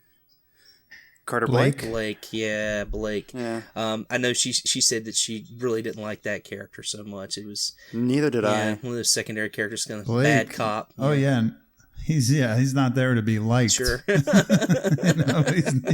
He's not in the story for you to root for him. Yeah. In my story, him and Jaden just really, really hated each other. Oh yeah. I think it's pretty much the case in everyone's story for the most part. Yeah. I gotta admit, man, one of the things I did in my game that I didn't mean to, and I think I talked about this on the forums, when you go to interrogate, you've got these two leads, you and Blake go check out, and the first guy, I was going through it, and had no intention of doing this, I just wanted to keep asking him questions and going through it, but, with the QTEs, what's odd is these, button sequences, they just appear on screen. So when R1 appeared on screen, I pressed it. And I just brained that guy. Oh, the crazy cross guy. Yeah. So did anybody save that guy? I mean, what happened? I heard that there's like some sort of little twist right there that kind of comes. I think of that. I brained him like you did the first time around. Well, he reaches into his jacket and it turns out he's just pulling out a crucifix. Okay. I don't know if that's like a big twist or whatever, but he obviously was not going to pull out a weapon on you or Blake. So that again, that's supposed to make you more eager to press R1 before he harms you. Oh, right? for sure. Yeah, that's a big trap for sure. Yeah, I think it's supposed to kind of trap you in the moment. But it's also, I think, building on the tension that's been building up to that moment, right. Yeah. And it really is like, are you going to be calm under pressure, or are you going to sort of like jump? Yeah. Yeah, and it really affected my play the second time because you were talking about the Floyd, what was the guy, Mad Jack or whatever. I had a chance to shoot him at one point where you get to a point where you sort of beat him up enough and you've got your gun, you've got it pointed to him, and you can press it real quick, or you go into like your little tryptochan, like dialogue options, or the whatever. tryptochan portion kicks in, your addiction kicks in, and it messes with you, and that's when he starts attacking you again. But there's a little spot in there where you have a chance to press R1 and shoot him, and of course I didn't, because I was like, no, I don't want to, harm anyone else. I want to sort of play this as, that's the odd thing about this. You play it sometimes, unless you're Sean playing on the second playthrough and just trying to kill everyone in the game. I think a lot of times when you're playing these games, I think your personality sort of comes out, Yeah, I think so. Which is odd, and unless, like I said, unless you're like Sean and you just, have this whole like idea of what you want to accomplish in the game, which is and you only get one chance to play this game for the first time, even trying to. You don't know what you're trying to accomplish the first time you're playing it. You just want to figure out the story and maybe not make much of a mess as you're doing it and not get your characters killed. I don't know. Like, I think that's maybe how most people would play it the first time through, Yeah. Well, yeah, because, you get into these scenes where, every character's life is in danger and you're thinking, oh, I gotta save them. Yeah. And so that really kicks in. Yeah. And All right, so let's move on to the next character, the fourth character that we come across, and oddly enough, you don't really come across her until like later on in the game. I want to say around chapters 12 or 13 or something like that. And there's like 52 chapters in this game. But Madison Page, you come across this character and you find out she's just she's a news reporter. That's her job, and that's pretty much the backstory you get. That and she has horrible nightmares and can't sleep in her apartment for some reason. So yeah, she's a journalist. Yep. And yeah, she suffers from insomnia. So turns out that sleeping in random hotels seems to help her, and that's where her story crosses with Ethan's. Yep. And she kind of just gets roped into everything. Like her sort of involvement in the story is, I mean, it's important, but it's, I guess, minimal at the same time. And there was a comment about that too. Yep, Pam. She said that, quote, she has no stake in the story. So I don't know. Yeah. Kind of want to hear what your guys' thoughts are on that. Well, I thought she was important, but she was also, like I said, just sort of tangled into everything. Sure. Like she becomes important. She didn't start off important. Yeah. You know. Yeah. She doesn't quite become important to the end. I mean, I think everybody has a stake in the story. Like Ethan Mars obviously has the biggest stake. Norman, of course. Norman is the agent who's looking for this killer, so he has a stake in the story. Scott, we feel like has a stake in this story, and we don't know why. We're trying to figure that out, right? So, but he does certainly have some sort of involvement in it as a former police officer, and as a private investigator. She's the only one who has no sort of conflict, and we kind of found out later that some of her involvement in this might be to further her own career, right? Right. And that could be it. That could very well be it, because she has really no prior sort of attachment to what's going on. Right. So what do you think, Sean? Is she an important character in the story, or do you kind of think that she doesn't have a huge stake in it? Boobies. No, I'm just kidding. Oh, that was so stupid. Pam, I'm sorry. No, I like Madison. She's one of the characters that I like, and I think that you guys could probably guess why. For me, on a personal level, because she's the only playable female character in the game. But that doesn't just mean that she's going to be a good character in the context of this game. I think that I like her as like a, I don't know how to explain it. And I tried to think about this because I knew it would come up. Like, why do I like Madison besides that she's just the woman in the game? I'm like, I don't know. For me, it's because she's the outsider kind of looking in, right? Because she's not directly involved in what's happening. But I guess because of her compassion, in a way. She puts herself, into the line of danger, if you will, right? And she's probably the most well-adjusted character in the entire game. She has her head on straight more than anybody. You know That's what I mean? Point. She's probably she's the everyman of this game. And I don't mean in the sense of Ethan is, because he's the everyman who had his life destroyed. Madison is the everyman who is still the everyman. She just, again, kind of like gravitated into this world of these people and now has to deal with it, kind of thing. Yeah. So. And I want to mention real quick, and I don't want to get into discussing it right now in depth, but Sean had sent us a video, Floyd. I don't know if you had a chance to check that out. And it was really about some of the stuff that was removed from this game, some scenes and things like that was removed. And one of Madison's scenes was basically going to be something early on, like a flashback scene. Right, Sean? Do you remember them talking about this? She was involved in, I want to say, was it like Desert Storm or one of those conflicts?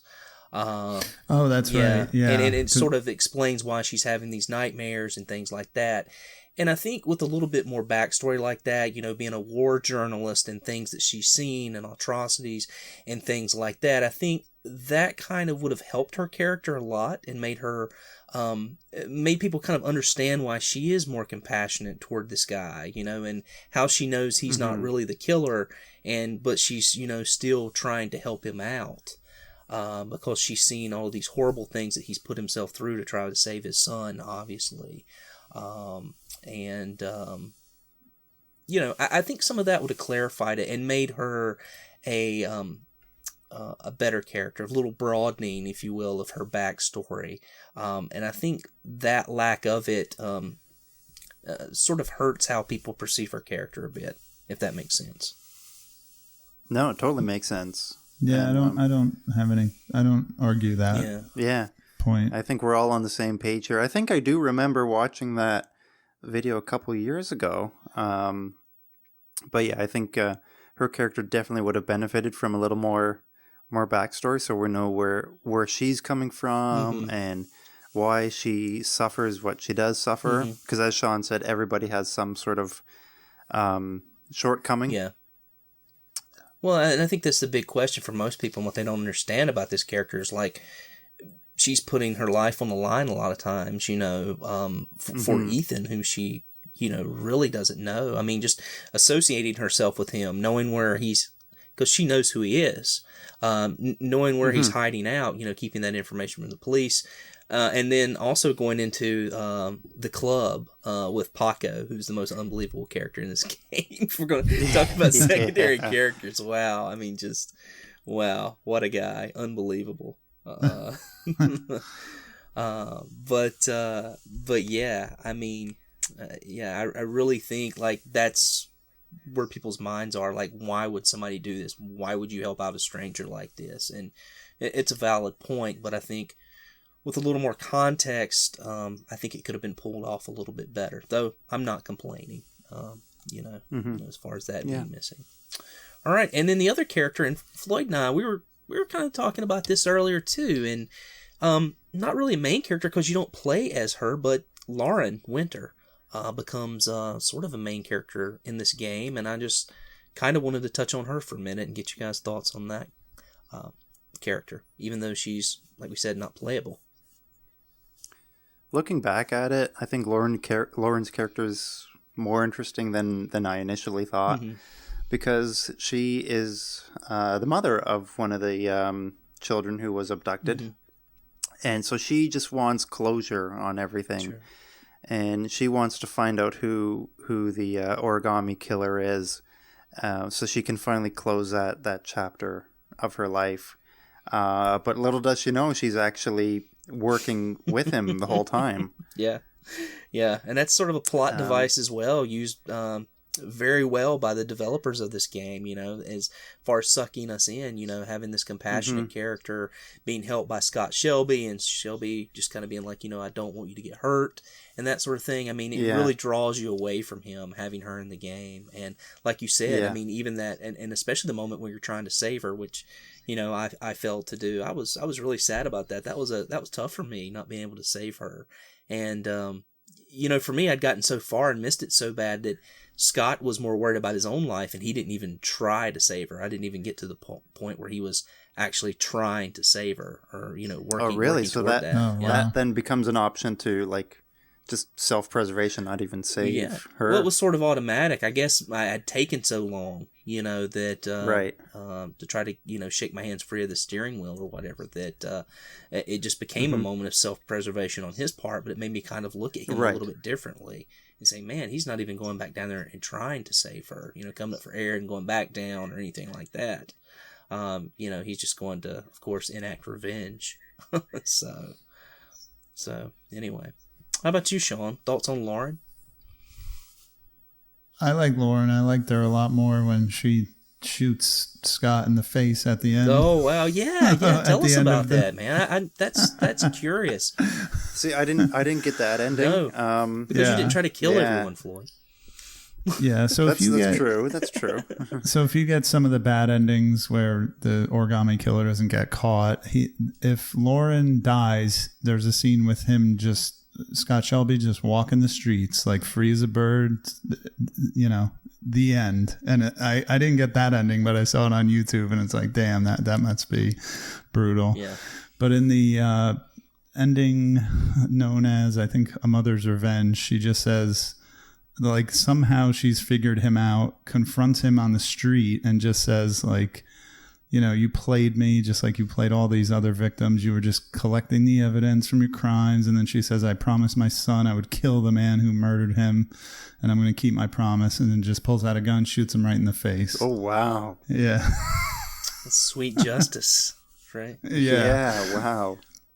And that's why, even though like my ending overall was like, oh, all the main characters died, like Shelby died in the most satisfying way. Like I was like cheering, you know. That's awesome, man. Yeah, that you know, I kind of have to agree with that. That's really cool.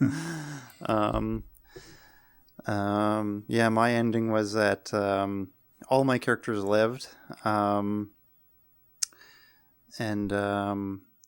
Lauren found out that Scott Shelby was the killer, and Scott died in the sort of big final fight scene, and so she goes to his grave and she says, again, you played me this whole time, and you know, it's like, you know, now I don't like I can't get closure on this, and she's so fed up with him and just curses on his grave and wants nothing to do with him. Yeah. Of course, she died in mine, so I didn't get that portion. So it's good to hear what could have been, at least. So I don't have to go back and play the game again.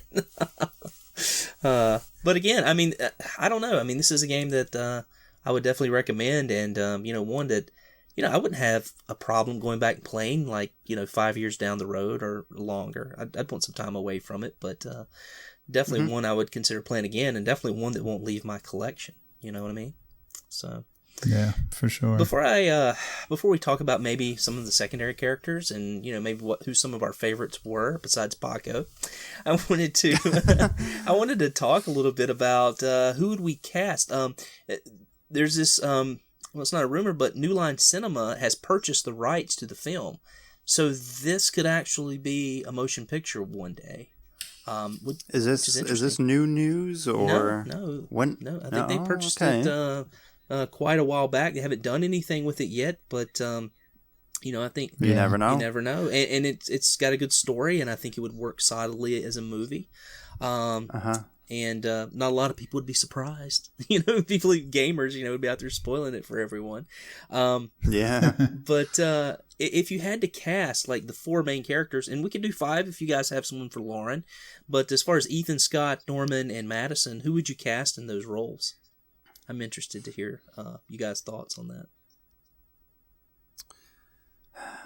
Let's start with Ethan. I think that's a tough question.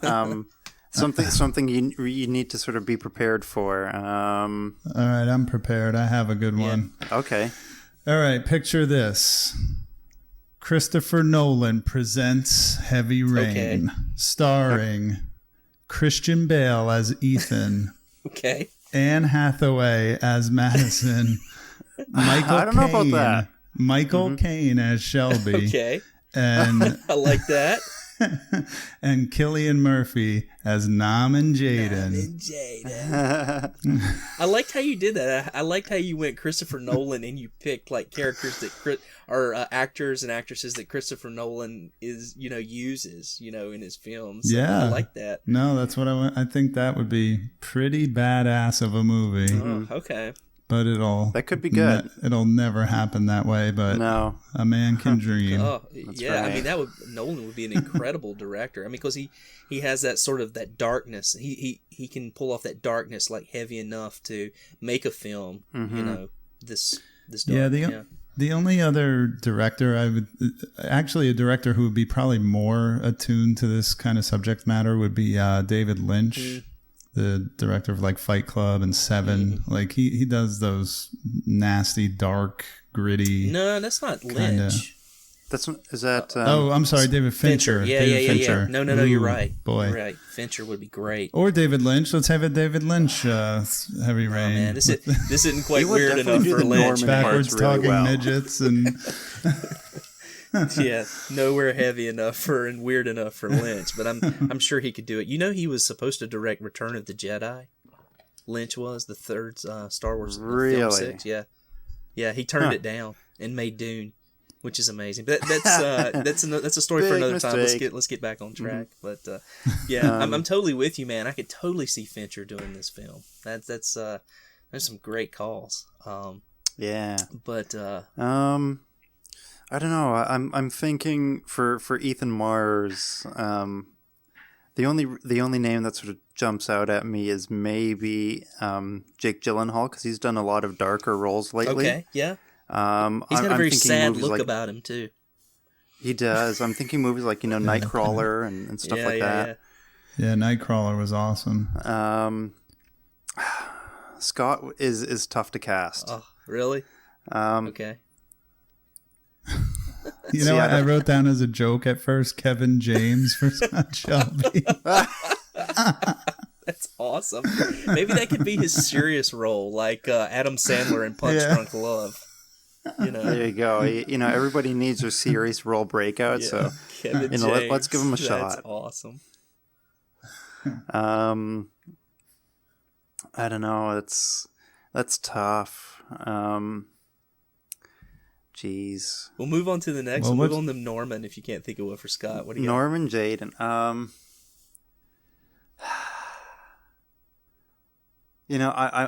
I want to maybe even say that Christian Bale could be a good Norman Jaden, because he is good at those Yeah, derailed characters. sure, Sure, I can see that for sure. And then Madison Page. Jeez, I don't know. That's another tough one, because I think almost any actress could work for that role. Obviously there would be some better suited than others, but man, I don't know. Especially after seeing movies like, I haven't seen it yet, but Arrival, which has Rachel McAdams? No, Amy Adams. Amy Adams. I always confuse them for some reason. Yeah. And this is a more serious role for her.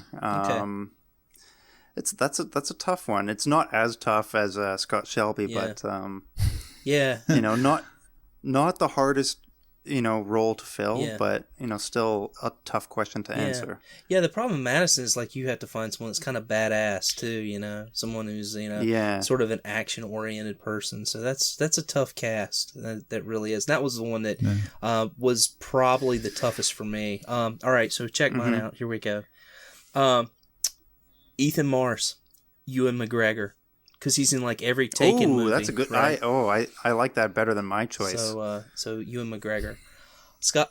He's gonna do the Taken routine. I don't know who you are, but I will find you. No, that's Liam Neeson. Liam Neeson. Yeah, that's who it was. Not Ewan McGregor. Liam Neeson. That's who I was thinking of. Yeah. Oh, you want Liam Neeson for this? Yeah, Liam Neeson. Man, I get those two guys mixed up. Oh, that'd be so funny. Ewan McGregor could pull it off too, though. No, he might be a good Jaden. But hey, listen to this pick, man. My Scott Shelby's perfect. John Goodman. Oh, yeah. Yes. You talk about someone who would easily suck you in as a sympathetic character. He's got the baby face. Everybody loves John Goodman. He doesn't really play evil roles. That would be the perfect cast for that, in my opinion. Norman Jaden, I just had to go with someone who, like, as soon as I played the game, he reminded me of John Travolta. Like, the whole time. Like, the way he talks and everything. Like, the slick back hair. Norman Jaden. I thought Travolta would be perfect for that part. Awesome. Even I'm sure the voice actor, he's John Travolta, is a huge inspiration. Yeah, had to be. I just see that, That's too funny. And then with Madison Page, I had Keira Knightley down. But I don't know, man. I don't know that she could pull that off. And I can't think of the actress's name, but it was the girl that was in it's Tim Burton's wife, or maybe ex-wife. I don't know if they're still together or not. Helena Bonham. Yeah, Helena Bonham Carter. Carter. Yeah, I thought might make a pretty decent Pam. Madison Page. I've got Pam's name written down beside because I've got Pam's quote written down from the forums. Hello again, Pam. Is that just like, the best Freudian slip ever? Like biggest brain fart ever? Yeah, maybe so. Oh man. Oh boy. So how about Lauren? Did anyone have a cast for Lauren, or are we just gonna let that one go? Yeah, I wasn't really thinking about that. Yeah, let's just end on my blunder. We'll just let it go at that. All right. So secondary characters. Were there any characters that kind of stood out that you guys really liked in this game? Well, Blake, of course. Yeah. You liked Blake, or you just liked him as a character? No, I disliked him as a character, but he stood out. The question was, okay. You liked him as a foil, right? To he's a really good foil to Norman. I like the building owner who turned out to be a freaking serial torturer. Wow. The doctor, the murderer. mad doctor, yeah. Yeah. That's the one thing that whole thing kind of took me. That is where my suspension of disbelief was at its highest threshold, and was at the or I guess I should say my lowest threshold is okay, now there's 2 serial killers in this city. What the hell's going on here? What planet is this and on? They're sort of working together. Yeah, exactly. So I don't know. And then, we'll talk about the taxidermist later. But then so now you got a third serial killer. Yeah. It's what the fuck? Yeah, I was thinking the same thing. Yeah. Well, with the building tycoon guy, I guess he's just takes that violent approach to anyone who basically opposes him. But I thought the character of the convenience store owner was good, and in sort of like a relatable everyman kind of way. Yeah, because he was a father who was given the option to do the trials, and just didn't have the courage to do so. He obviously wanted to. You would think that any father who's in that situation would want to do something to step up. Yeah. But he just couldn't bring himself to do it. Yeah, I didn't save that guy either. Not a main character, but I wasn't able to save him. I wasn't able to make that happen. I got to the point where I could tell the guy to put the gun down, and as I was talking to him, but I wouldn't push that button because I was afraid, okay, well, if I'm pushing this button right now, maybe it's too early to ask. Maybe I haven't gotten enough, right. Yeah, I haven't gotten built up enough trust between him and myself yet. So I'd never pushed that, and then it caused him, of course, to get brained, and the guy ran off. So, see, I tried to fail that scene, and I ended up passing, successfully doing it. It's weird. Yeah. You can actually stealth the guy too, and then there's no dialogue. You just knock him out. I screwed that up. I hit something on the shelf and knocked something off, and I didn't. I did. It was one of those really quick QTs, and I wasn't able to do it. So, I knocked something off, but I did try to sneak up behind him and knock him out first. But yeah. But again, that's one of these crazy plot holes that happens here. Is why is Scott Shelby trying to help this guy? Obviously he has a lot of animosity to him because he's too much of a coward or not a coward, but I can't call this guy a coward. I don't know what I would do in that situation, but I don't. But he didn't pass the test under Shelby's rules. Right. He's a failure. So why would he be sympathetic toward him and try to save him? Right. And so that's supposed to be just a giant red herring scene, So again, to build trust in Shelby, right? And it's one of his first scenes too, right? And I guess he doesn't know where the box is until he talks, does he? I don't remember. The box. No, I don't think he knows. Yeah, he doesn't pull the box of stuff out until you save him from the robber. So maybe he didn't know what he was going to get, kind of thing, and just letting him get killed wouldn't be to his advantage. Yeah. I don't know. Good point, but I'm not sure. All right. Cool. Well, let's move on. I think we had a pretty great discussion of the characters. I enjoyed that, especially the movie roles. That was a lot of fun. But let's move on to the controls. We talked about, it's a QTE game, so it's quick time events, button mashing.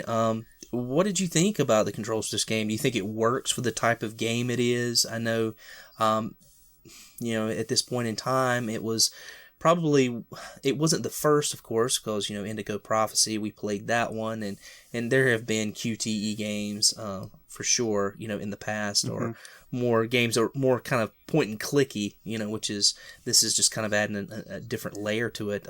Do you think it works for this game? Yeah, I do, absolutely. The only problem I had with the controls was pulling the R trigger for the gas to make the person walk forward. Yeah. Yeah, I think that's my only complaint. Yeah, I didn't like that That either. and like doing the R2 to move, and you basically steer the character by pointing their head in different directions. Yeah. Yeah. Um, So, wait, did you guys play on the normal difficulty? Because I played it on the easy difficulty just because I didn't want to get frustrated by the quick time events that I wasn't doing half the time anyway. But Yeah. I'm just curious if you guys throttled the difficulty at all or just left it on the default. I did change it. I like how the difficulty setting is for this game, because it doesn't say normal, easy, or hard. It says, are you familiar with playing these types of games? Yeah, that's true. And I like that. I like that approach, and I like that they use that, because I feel like that's their way of saying, hey, we want you to be comfortable playing this game, and have a chance to earn outcomes. And so for that, I was just honest with myself. I don't play a lot of these type of games, so Right. I chose that option, which I'm assuming was the easier option, and not the normal option. I was like, yeah, I play a lot of games, I don't play a lot of these type of games, Yeah. and I like the way that was That's what I worded. did my first time around. Yeah. This time, I guess I just left it on default because I didn't even go in. Like, I started a new game, and I didn't even go into the difficulty settings. Okay. So Okay. I guess I just stayed on the default setting. Yeah. That's a good point. How about you, Sean? I mean, when you played the first time, how did you remember how you played it? I think the first time I played it on the default, and I do remember having some frustrating moments.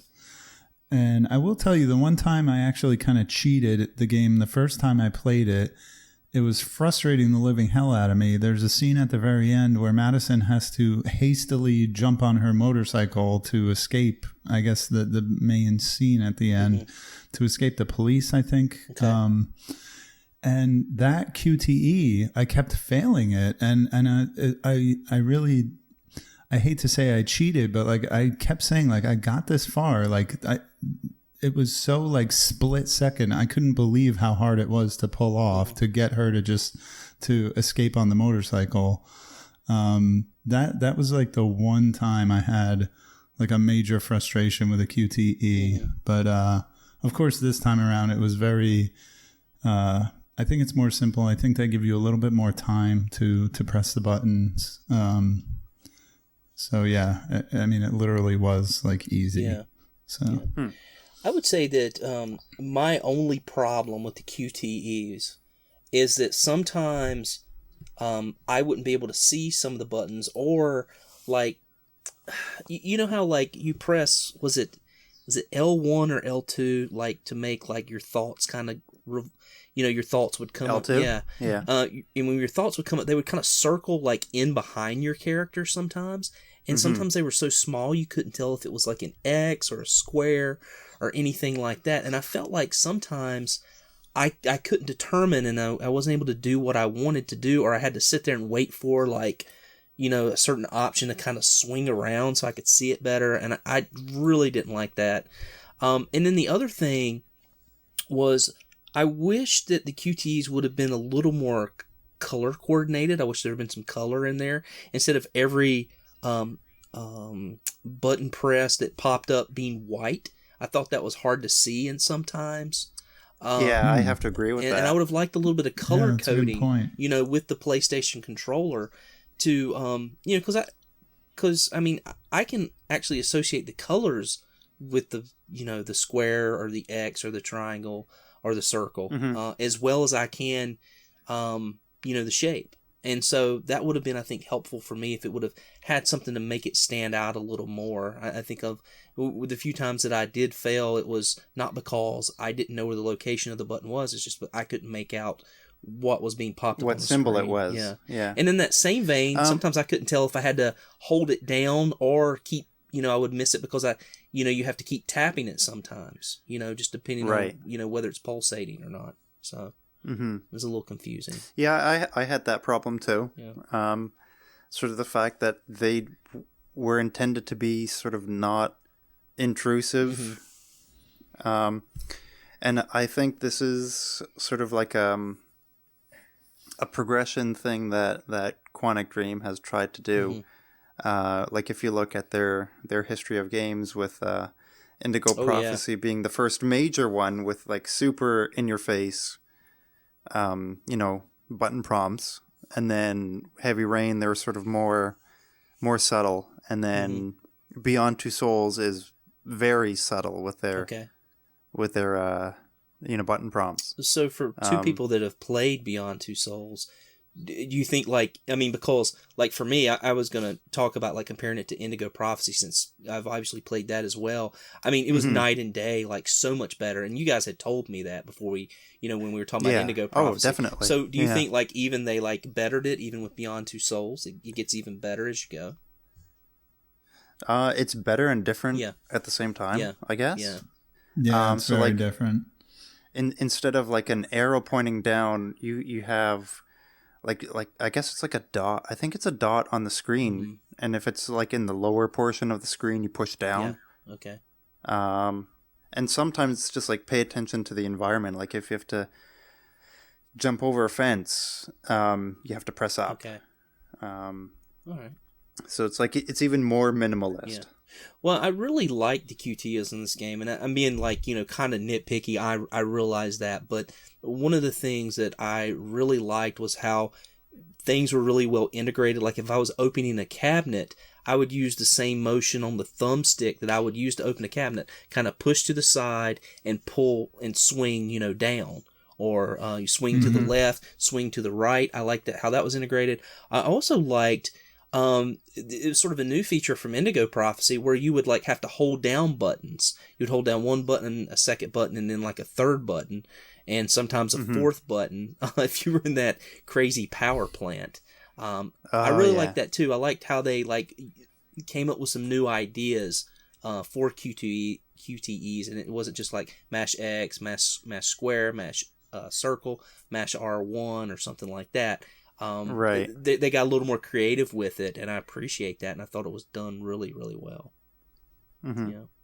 The first time around, I really thought it was a really cool idea. Like what you just said, opening a door, would the controller movement mimic the real life movement that you would make. Yeah, exactly.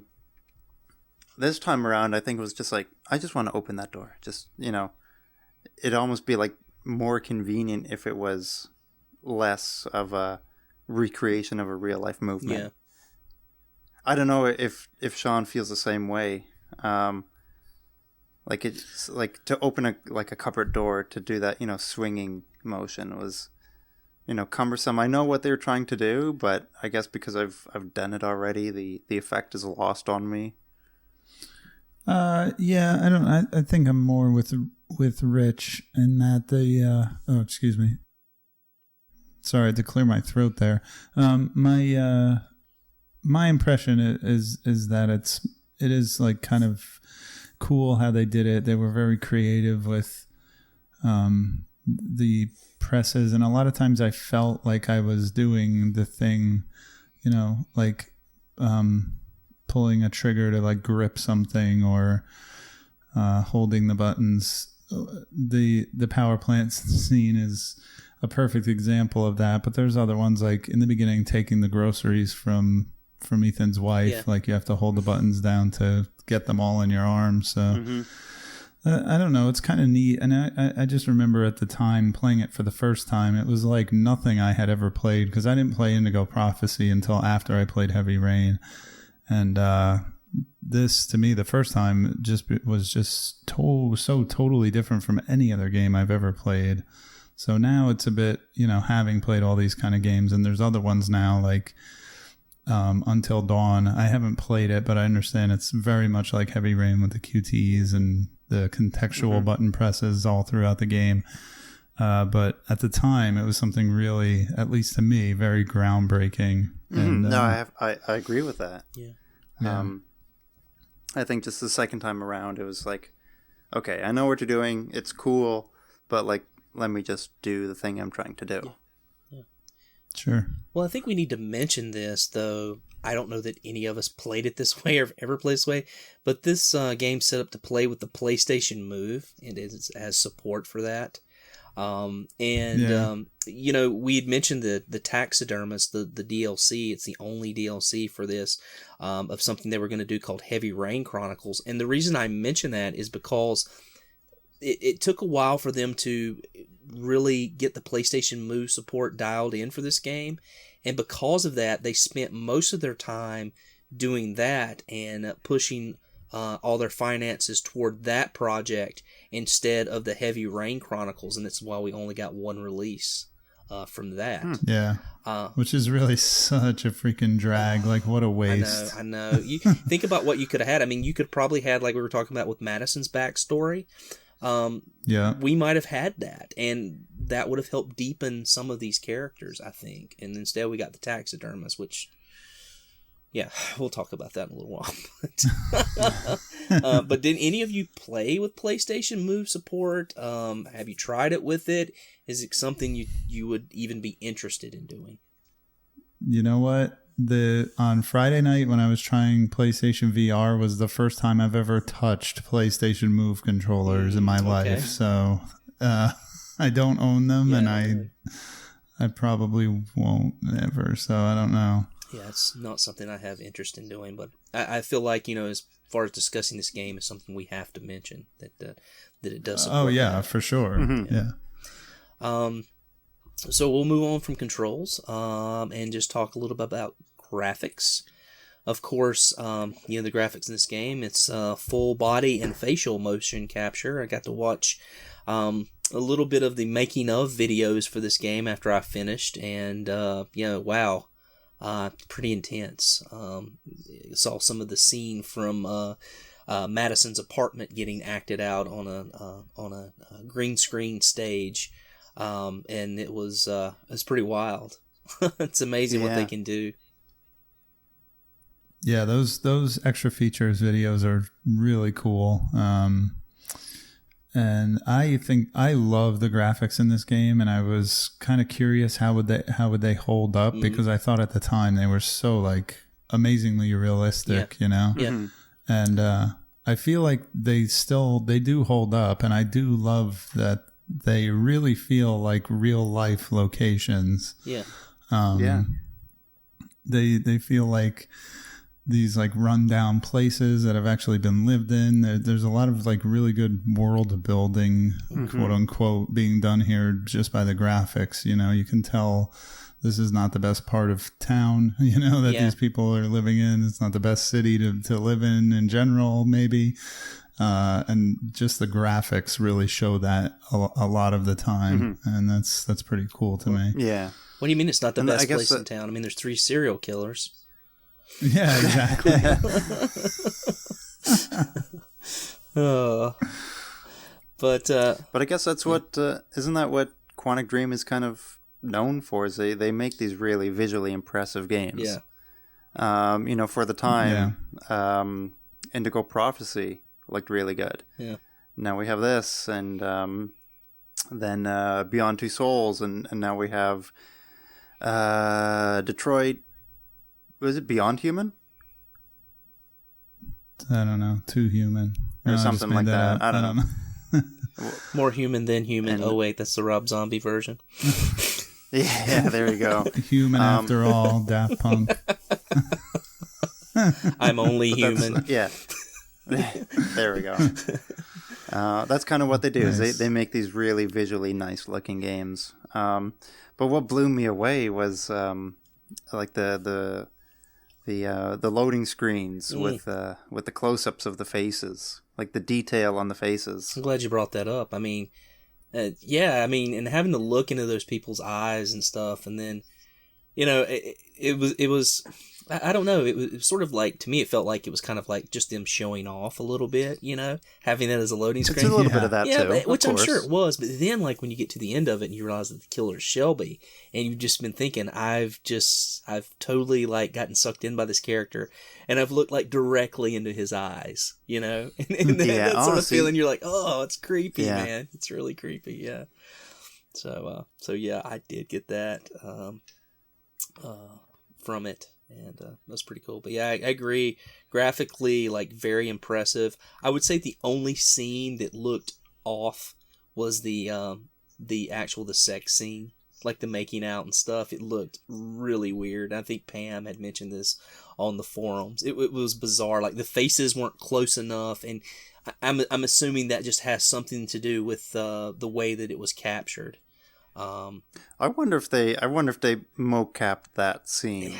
Or if they just I was wondering, it's like, are they really, are the actor and the actress actually really making out, or they just kind of had them acting like they were doing it and just kind of mushed those things together, It's really, really bizarre. But anyway, so I guess we should move on and talk a little bit about the voice acting and the music in the game and what you guys thought about that. Music was great. Music was on point for this one, I think. Yeah. Is it because it was orchestrated by a Canadian?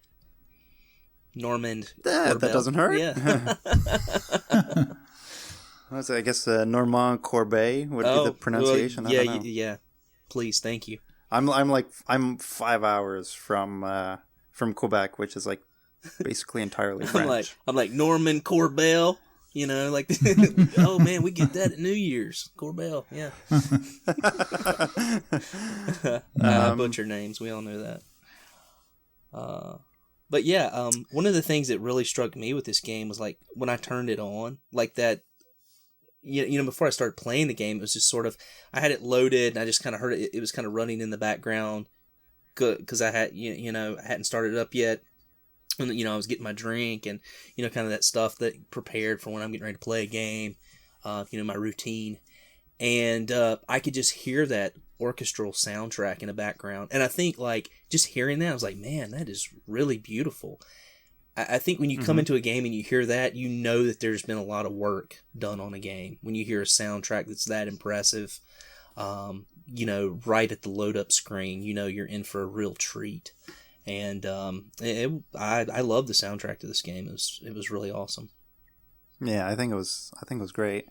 Voice acting, hit or miss. Yeah, I think mostly miss. Definitely a mixed bag. Yeah, mixed French bag. Yeah, there you go. Yeah. I think Madison was a great voice actor. Mm-hmm. Yeah, I wonder. It just kind of dawned on me. I wonder if that's why I liked her part of why I liked her so much is maybe because of the more authentic sounding voice performance. Yeah. Right. Same thing with Shelby, at least the first time around. Agree. He did the actor for him did a good job, but Ethan and Norman, not so much. Yeah. No. Like, for me with Ethan, it was like, it didn't sound like it should sound like the voice is coming out of the character, even though it's not. It should sound like they're making those, like they're actually saying those words, and it just sounded like it was playing an audio clip over this scene of Ethan talking. Yeah, and I think like the translation too, being like not an English actor, I think the inflection was off in a lot of places. Where something you didn't get that. That feeling, of like danger or, compassion or loss that you would get from someone who's like more of a native speaker, if that makes sense. Right. And I can't remember if Ethan's voice actor was British or French, but he did an okay job. Norman's actor, I think he was a British guy, and he could not do that That like I don't even know what accent he was going for. We've already said it. Travolta in Pulp Yeah, Fiction. it sounded like a New England kind of thing. Like it sounds like New England and like a whole bunch of other accents mushed together. Mm-hmm. Yeah. Yeah. Yeah, so kind of funny. Kind of takes you out of the moment, but performance good. Actual quality of portraying the character, like the accent, not so hot. Yeah. Yeah. So I want to just real quick, I want to talk about, while we're on the voice acting, something that I forgot to put in the notes, but you guys know about the whole press X to Jason thing? Did you look? Yes. Duke Togo posted it on the forum, and I had to put a spoiler thread on it because it was like before we started the game, and at the end of this little web-based game, Jason actually dies at the end. And but yeah, there's this whole like internet joke about the part in the shopping mall in the beginning of the game where you're just hitting X and Ethan's going, Jason, like, and it's really bad. So it became kind of a joke. But during this playthrough, there's also, I looked on YouTube and I was looking for all kinds of stuff on this game. Do you guys know about the Sean glitch? No. No, what's that? So there's a glitch when you lose Sean, and there's scenes where you're near the park and you can press X to Sean basically, and you're just screaming, Sean. So there's some kind of glitch where that prompt can stay with you like throughout the rest of the game, so that like you can be in whatever scene you can think of with Ethan in it, and there'd be a Sean floating around his head, and you could just scream, Sean. That's so like I saw funny on YouTube like a cutscene of the end of the game, like him like literally like pulling Sean out of the well thing and just like having this tender moment and then just screaming in his face, Sean. Oh, I have to look that up now. Yeah, it's really funny. Yeah, somebody actually posted, it was a really great YouTube video on the thread, and it was Press X for Jason, and it was actually a band like doing a whole song about it, and it was really hilarious. I think it was Sean. Did you post that? No, that's funny you mentioned. I didn't even see that. I got to look on the forum and check that out because I'm sure I would get a kick out of that. It was hidden under another spoiler tag, so. Oh, yeah, okay. All right, I got to go back and check that out. Yeah, not a major spoiler or anything. Jason gets wiped out in the first in the second chapter, really, right? So it happens right in the beginning. It happens fairly quickly anyway, and I think Metal Fro was talking about that in one of his comments. But anyway, I did want to mention a little bit, and speaking of Metal Fro, we kind of, as in playing this game, we kind of had a little bit of a bond in playing this game in the thread, and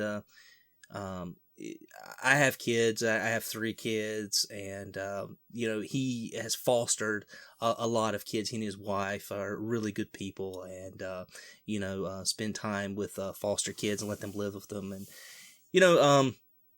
I noticed that Pam had made a comment about like how she felt like the intro scene was a little bit mundane and a bit boring to do. And while I get that, coming from a background where for me, where I don't play a lot of these type of games, I thought it worked well as sort of an intro to getting a feel for the controls of the game. Instead of having, I guess, some silly introduction to the game. Here you need to press this to do this. Sometimes you'll have to do this. It actually sort of walks you through that and sort of adds to the story. But at the same time, I felt like it kind of drew you into this family, the wife, the husband, their current lifestyle, their 2 kids, and I thought it worked well. And I don't know, I guess kind of what I want to get from you guys is, did you get any sort of emotional attachment to, like to Jason before he was to die, or any emotional attachment between like Ethan and Sean as you're trying to track him down and save him? Yeah, I think I I commented on the forum that I agree with you completely, and I always kind of get my backup when I see, like, I actually watched the Zero Punctuation review for this game, which was from when it came out, where Yahtzee, I think the guy's name is, says like, oh, the first 2 hours of the game are boring as hell, and it's like, no, they're not, or if they are, that's kind of the point, like they're supposed to be. And I always get like, I don't know, it rubs me the wrong way when people start talking like that, because it's like, oh, well, I don't have a gun in this game to shoot people with 2 seconds after I hit the start button, so it's boring. You know what I mean? Like, just relax, let it absorb, absorb what's going on in the game, because it's important. You know what I mean? So I mean, I went into total dad mode, man. I mean, like when I brought Sean home from school, that in that one scene where like you've got that schedule up, I'm like, damn it, man, I gotta get this kid's homework done. I gotta get his ass fed, and I gotta get him into bed. Like I like, and I'm looking at the clocks. I'm walking around like looking at the clocks, making sure, hey, I can't screw this up. I mean, hook, line, and sinker, and it's just, I don't know. It was hard, and I mentioned to you guys that my intent for playing this game was to play it with my wife watching. We played Wolf Among Us, and we really enjoyed doing that together. We really enjoyed that experience. But I played this game, and then when Jason died at the beginning, my wife looked at me and she said, I can't do this. I can't watch you play this game. And I was like, well, she just got too, even in that short like intro scene, she got too emotionally attached, and putting herself in the place of that wife and those kids and that family, and the fact that I think I mentioned on the forums at one time, our daughter kind of got away from us one time, ran off with some kids at a playground in a big park and didn't tell us where she was at, and we were attending to our younger kid at the time. And it was a horrifying moment as a parent. And I could tell without us saying the words or talking to each other, we replayed that event in our mind. And so, that was tough. That was really tough. And I think things, in life events and in everything in life, these things affect us in all different ways, but for me, it really struck a nerve. It was very powerful. And so, I guess it's kind of hard sometimes to hear that, people think something like that's boring, or, that it doesn't affect them in their play. And I'm totally with you, Sean. I don't think the power of a game has to be like, why don't I have a gun yet? Or why am I not like doing some like superhuman action right now? Things that are just normal family everyday events can be just as successful, just as powerful. And then I felt that this game pulled that off really well. And again, maybe it's just me and my life experience, but I felt like I kind of had to mention that, as far as this game's concerned. Right. See, that comment makes me wonder, like, is this game maybe targeted to somebody who's a little bit older, maybe has a little bit more life experience?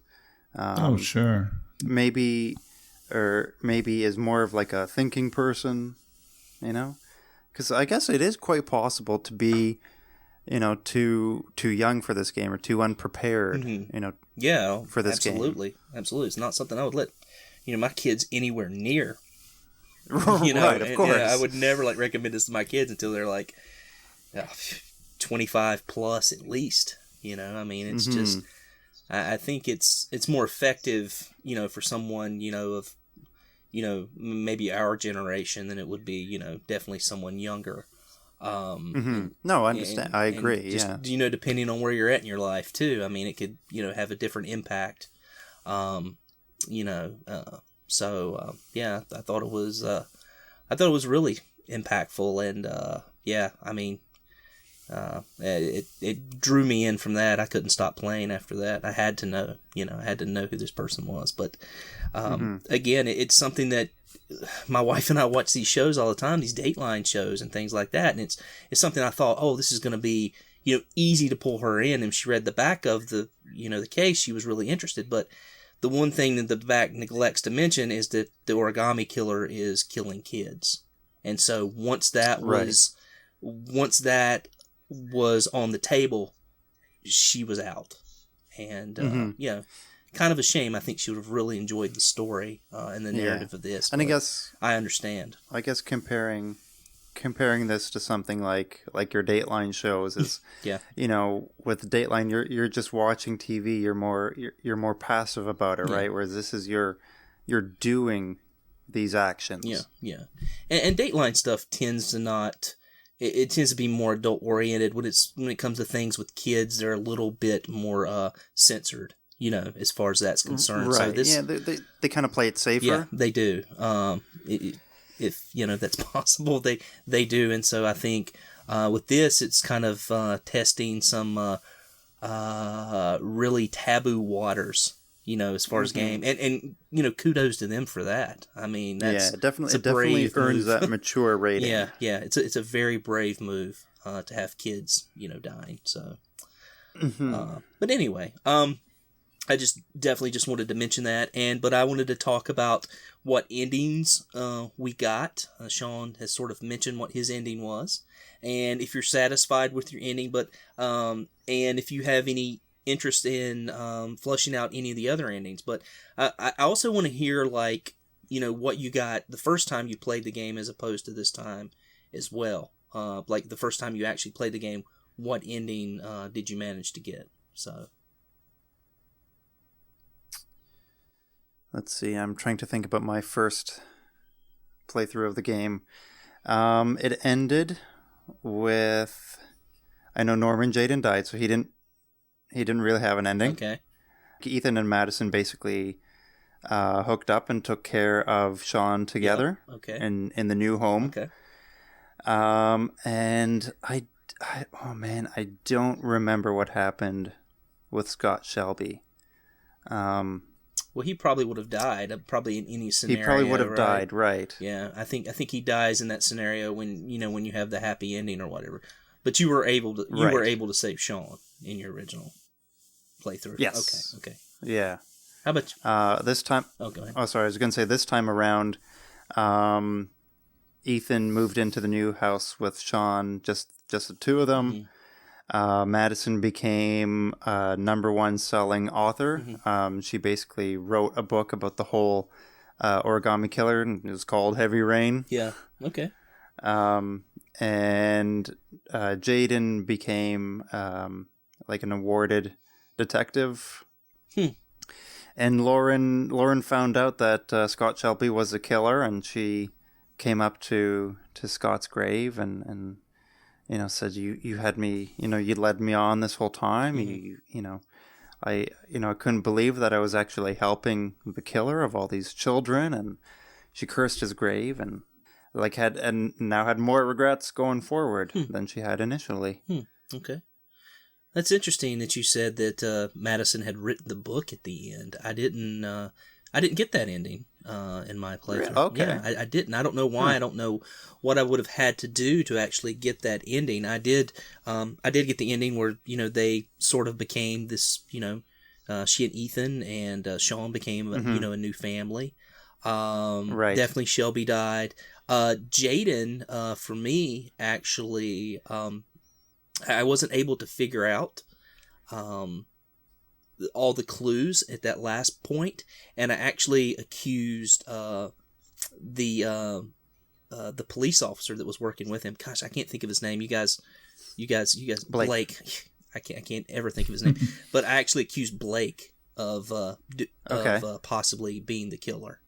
And so it got him basically kicked off, not really kicked off the force, but he had kicked off the case at least, right? Yeah, and he had a meeting at the FBI office, and he resigned, and he turned over his ARI glasses during that resignation. So somewhat of a happy ending, to be away from that and not be addicted anymore. Mm-hmm. So how about you, Sean? Mm-hmm.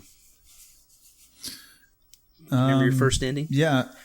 The first time around, I think I got all super happy good ending. Like I said, I tried my absolute hardest to do that the first time I played.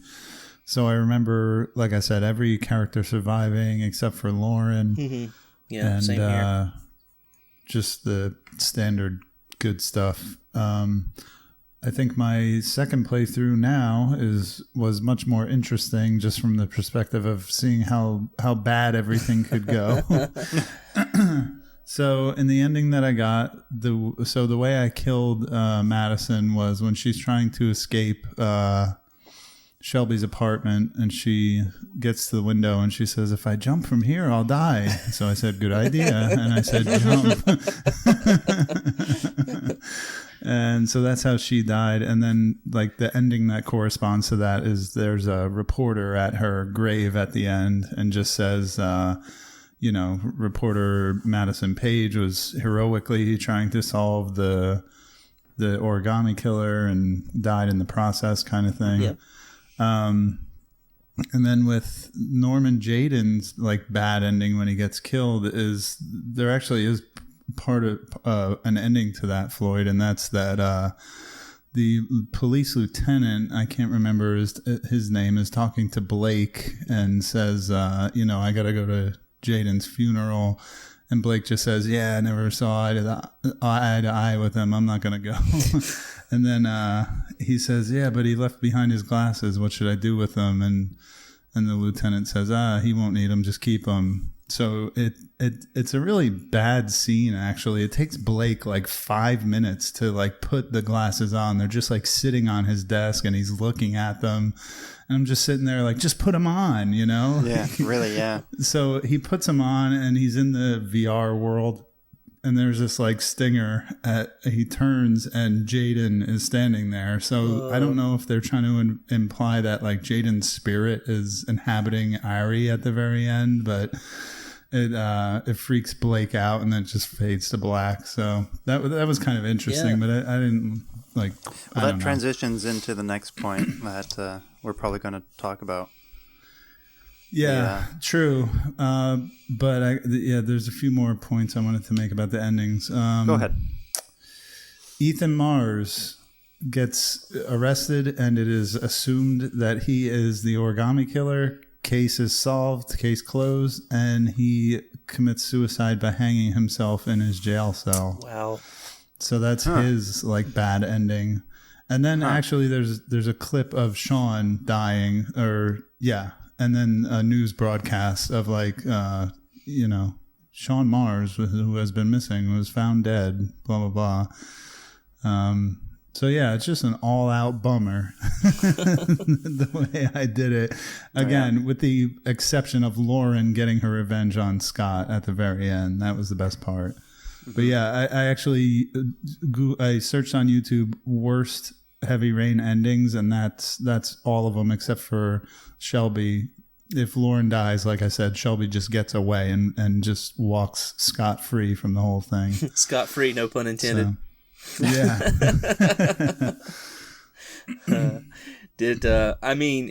I'm interested. Why did you save Lauren? I mean, why was it so important for you to save Lauren this time around? I mean, you definitely wanted to take out all the other characters, not killers.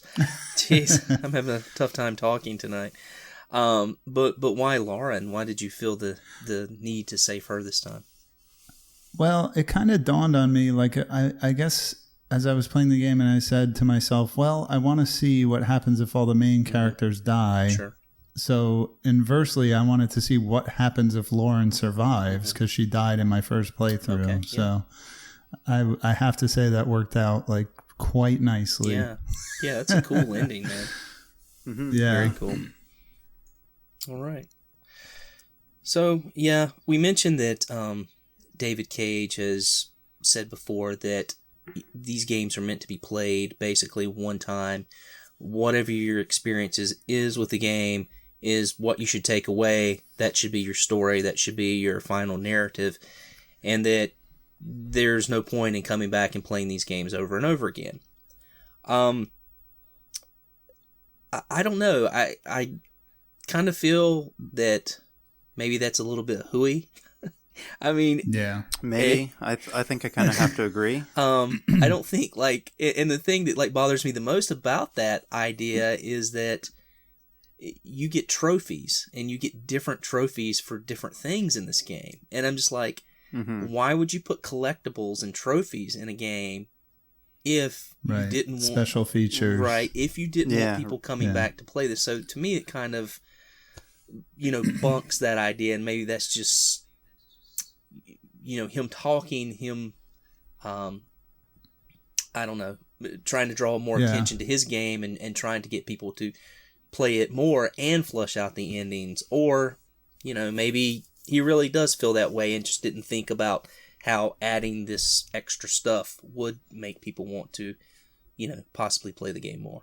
So, Yeah, I think at the time that he said that, he was probably just like pontificating on his own creation. And I think so. You're probably right. yeah, and I've thought about this a lot because I think I mentioned this quote like kind of offhandedly like a long time ago on the air. I can't even remember what we were talking about. Maybe Life is Strange, but I think I think about this kind of stuff a lot, and I don't like being told what to do with something that I like paid money for. Right, Like it's what I'm glad you directed this great game, pal, but I paid $60 for it, and I'm gonna play it 20 times in a row if I want. You know what I mean? Yeah. It's the game is there to please me now, not the other way around. So I appreciate the sentiment, like, because it really is an experience your first time. But you know what? That's great. That's your first time. Now go in and tinker with the game and mess with it and try to kill characters and see what happens. There's a real fun to that, as I've discovered, like. yeah. Oh yeah, I have to agree. Second time around, yeah, you can really like play the way it's not supposed to be played, or you can read more deeply into it, Or take and I mean, or take care of something you didn't take care of the first time. Right, Exactly. And other developers, for this genre, I mean, we just played Shadow of Destiny, a game that was encouraged to play it multiple times, and they gave you a list of endings, and you could like check off which ones you did, so. Which actually, it's funny because the Taxidermist DLC, now that I mentioned that, had at the end a checklist of endings, and it's like, go back and try it. Yeah. So Maybe we should. I don't know. Yeah, I guess maybe we should talk about that too, like the Taxidermist, since we're kind of headed that way, and we've mentioned it several times. I just wanted to quickly add that, like, because Sean said that David Cage is probably just tooting his own horn and putting his own game up on a pedestal, and he could be, because he is really outspoken about narrative-driven games, and like he's even said that something like only 40% of people who play games play them from start to end, and he's really dedicated to making a game that people will finish. So I see that. It'll be. So I I don't know. Maybe the he number's just is. that high for games getting finished. I wouldn't think it was even 40%. I would love. I would love to see what his thoughts are on New Line Cinema possibly making a movie out of this, and what ending they would possibly choose. Well, I'm sure when the time comes, they're gonna, or like he's going to be very heavily involved. Sure. Like he'll just force himself onto the matter, Well, we'll figure out at that point what his favorite or best intended ending is, if he is, right? So there you go. Then we'll that'll find out debunk what's his going to be entire the thought. canon ending, right? Oh. Yeah. So so let's move on and talk about the Taxidermist DLC. I mentioned before that this whole idea of DLC content was scrapped after them trying to put more money into motion support, which is a shame. Yeah. The Taxidermist At the time, this was really exciting. I mean, episodic gaming was not really that. It wasn't really a thing back then. That's a good point. In 2010. So to think that you could buy the $60 game, and if you bought it early on, which I did, you get the Taxidermist for free. So it kind of really like primed the well for thinking like, oh, okay, like here's a little extra like bite-sized little adventure that was free. I know you were not happy with the price you paid money for it. I paid $5 for this. Yeah. And we'll talk about whether or not that was worth it. But for the time with it being free, it was like a really cool concept to think, oh, like there's going to be more like episodes of Heavy Rain coming out. Like it was really exciting at the time, and it just kind of sucks that what happened that it did that way. But the taxidermist itself, Rich, I mean, whoa, freaky, dude. It's. But you know what's going to happen. I mean, you know from the very beginning, as soon as you look in that window, and even at the title of it, you kind of have a feeling of what it's going to be. I mean, because let's think about it, taxidermist. What's the first film you think about when you think of taxidermy in horror films? Psycho. I mean, yeah. So I mean, I'm sure clearly that was an inspiration, for this. But adding a clever twist as you work your way up to the second floor. Interesting, but and like you mentioned before, there's a checklist of like, I think it's 6 items, 6 ways you can, win this game, by escaping, by dying, whatever. I don't know. Not worth the $5 I paid. If you didn't get it for free, I would not bother downloading this. It's, I don't know. I don't know. I mean, Heavy Rain in itself is sort of it's sort of a creepy game as it is, and there's some creepy moments in it, especially like at the doctor's house. But it seemed unnecessary, that she was checking out this person as the origami killer. And like you said before, so wait, now there's like 3 serial killers in the same town. Over the top. I would have preferred something like we had mentioned before, like more of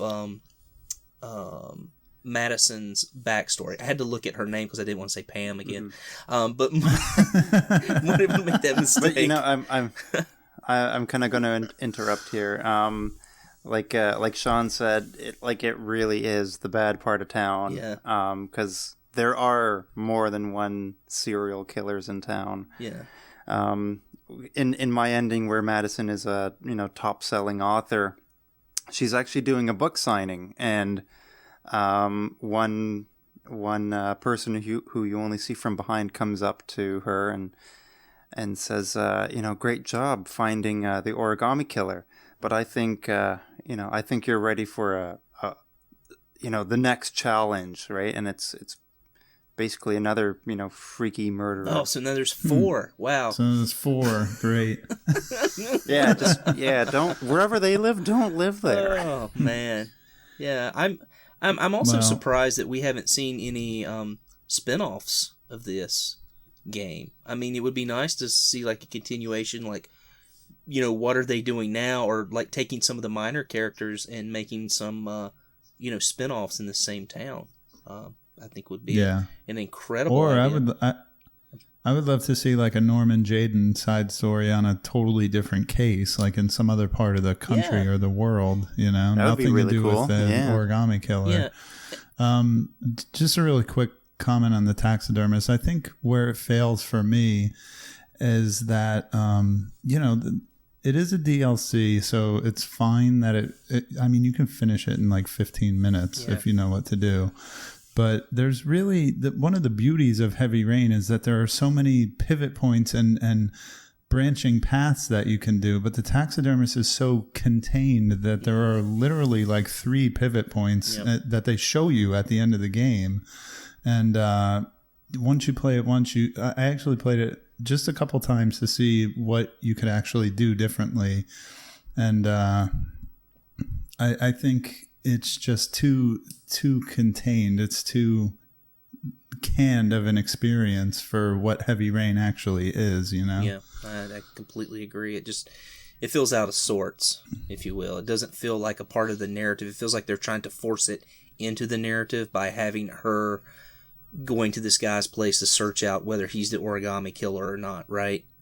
And then here we go, another ultra violent scene, and it just doesn't work. I mean, there's no way you can come into contact with that many serial killers, in your life. It's just bizarre, and I wish they wouldn't have tried to force it into that. I wish this would have been like her before maybe she met Ethan, and before the origami killer, maybe another case she was working on, trying to solve or do some journalistic reporting on, I think that would have worked better. But to try to mash it into this story, it just, like Sean said, it doesn't work. It's too contained.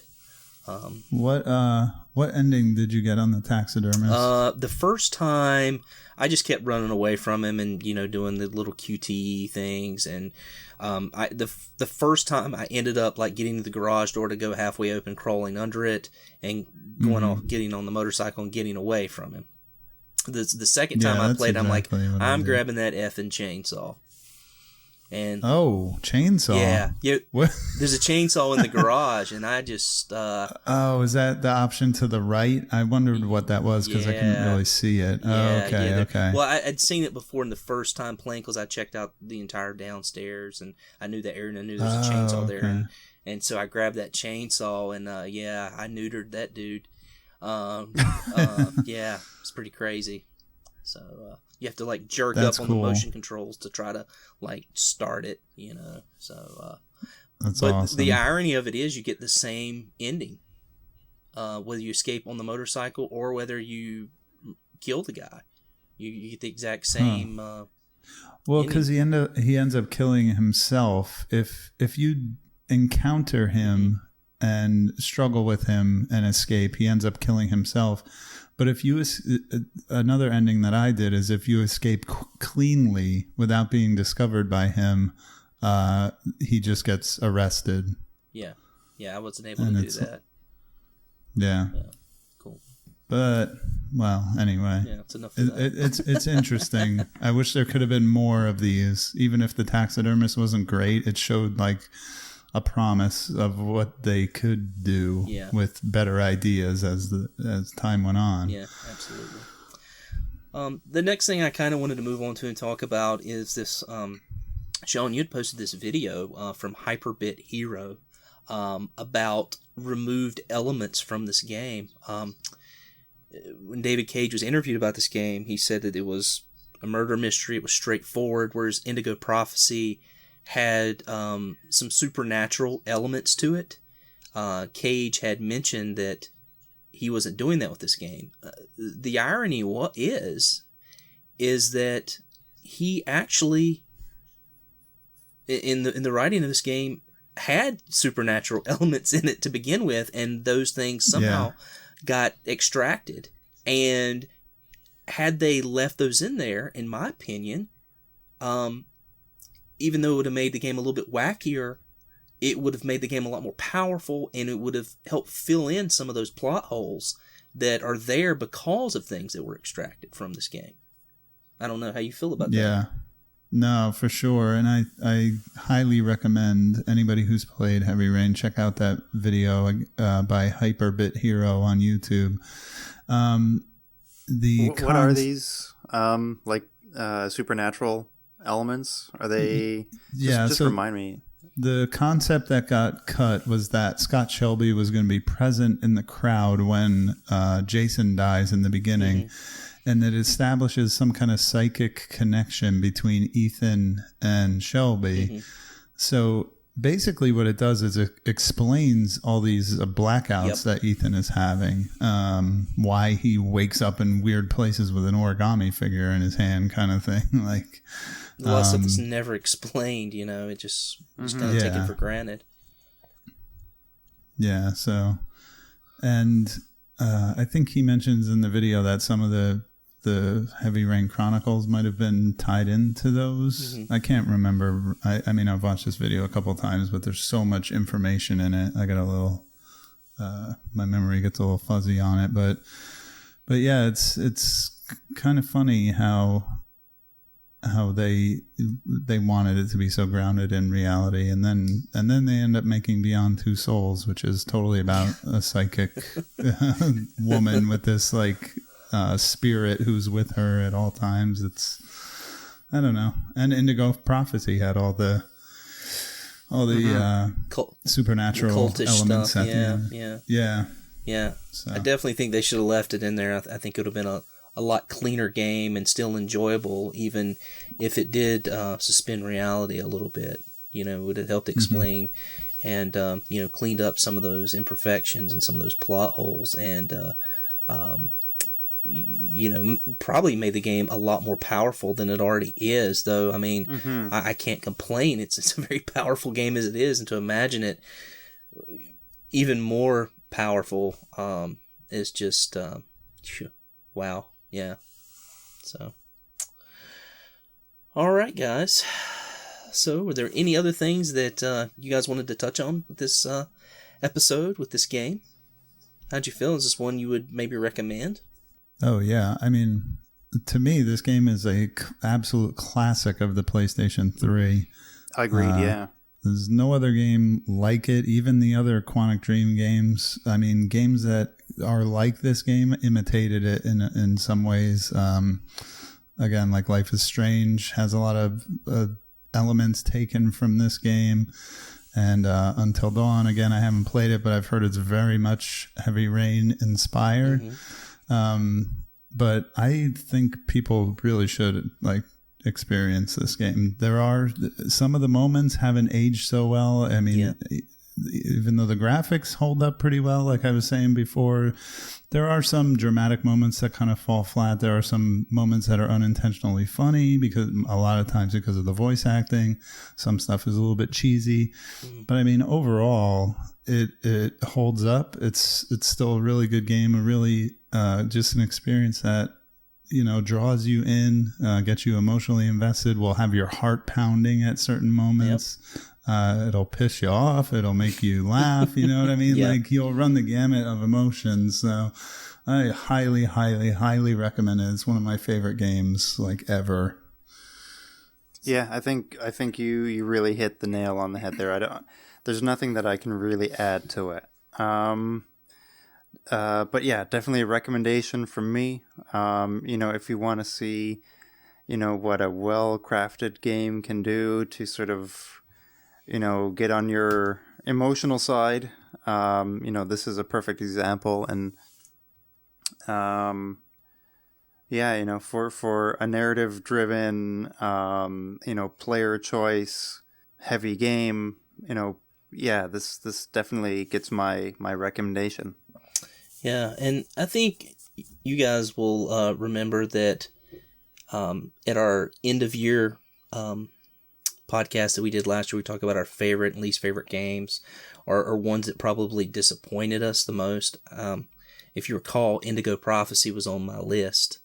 It was one that I was looking very forward to playing. I think you guys were, kind of shocked that it was on my list. And this was my pick this month, and I went with Heavy Rain, even though knowing same, developers, same team, it was heavily quick time event game.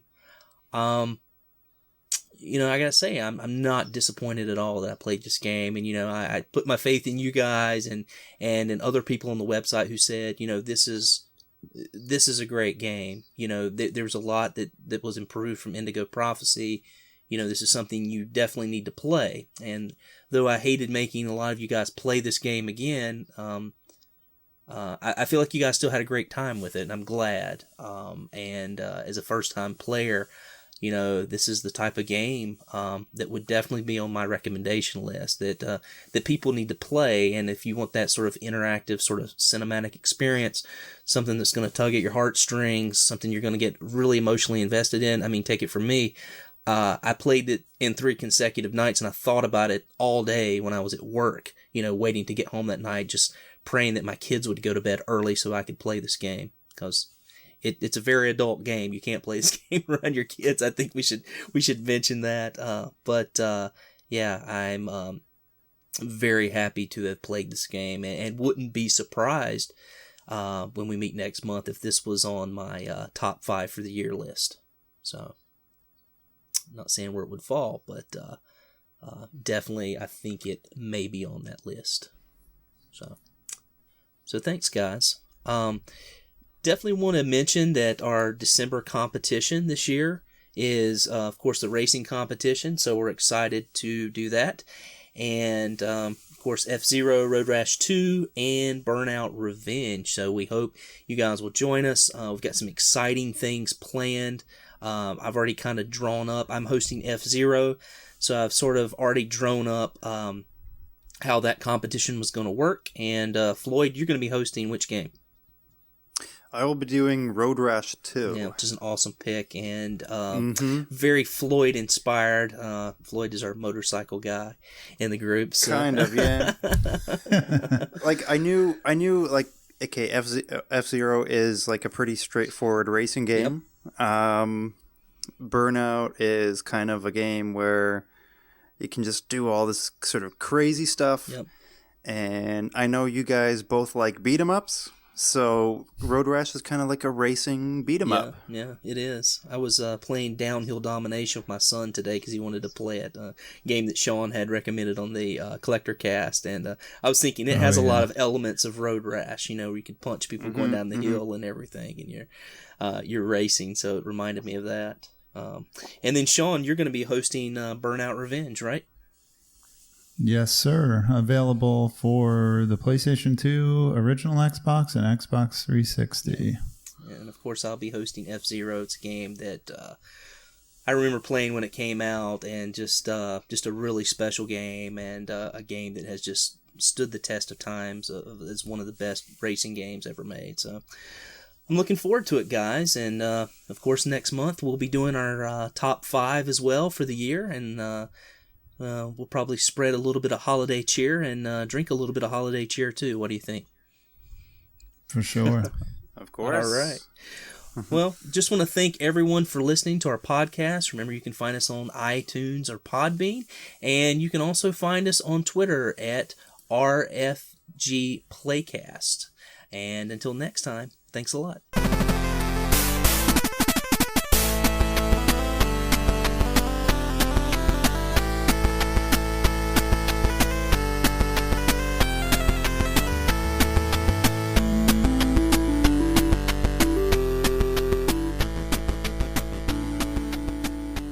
And that will do it for another episode. Thanks again for listening, and an extra special thanks to everyone who participated in the playthrough and joined us on the forum at rfgeneration.com. Next month is December, and that can only mean one thing: competition time. Start your engines as we burn rubber during our competitive playthroughs of the original F-Zero, Road Rash 2, and Burnout Revenge. Log on to rfgeneration.com for all the details on how you can prove yourself to be the king or queen of the road. Thank you as always for listening, and we'll see you next time on the RF Generation Playcast.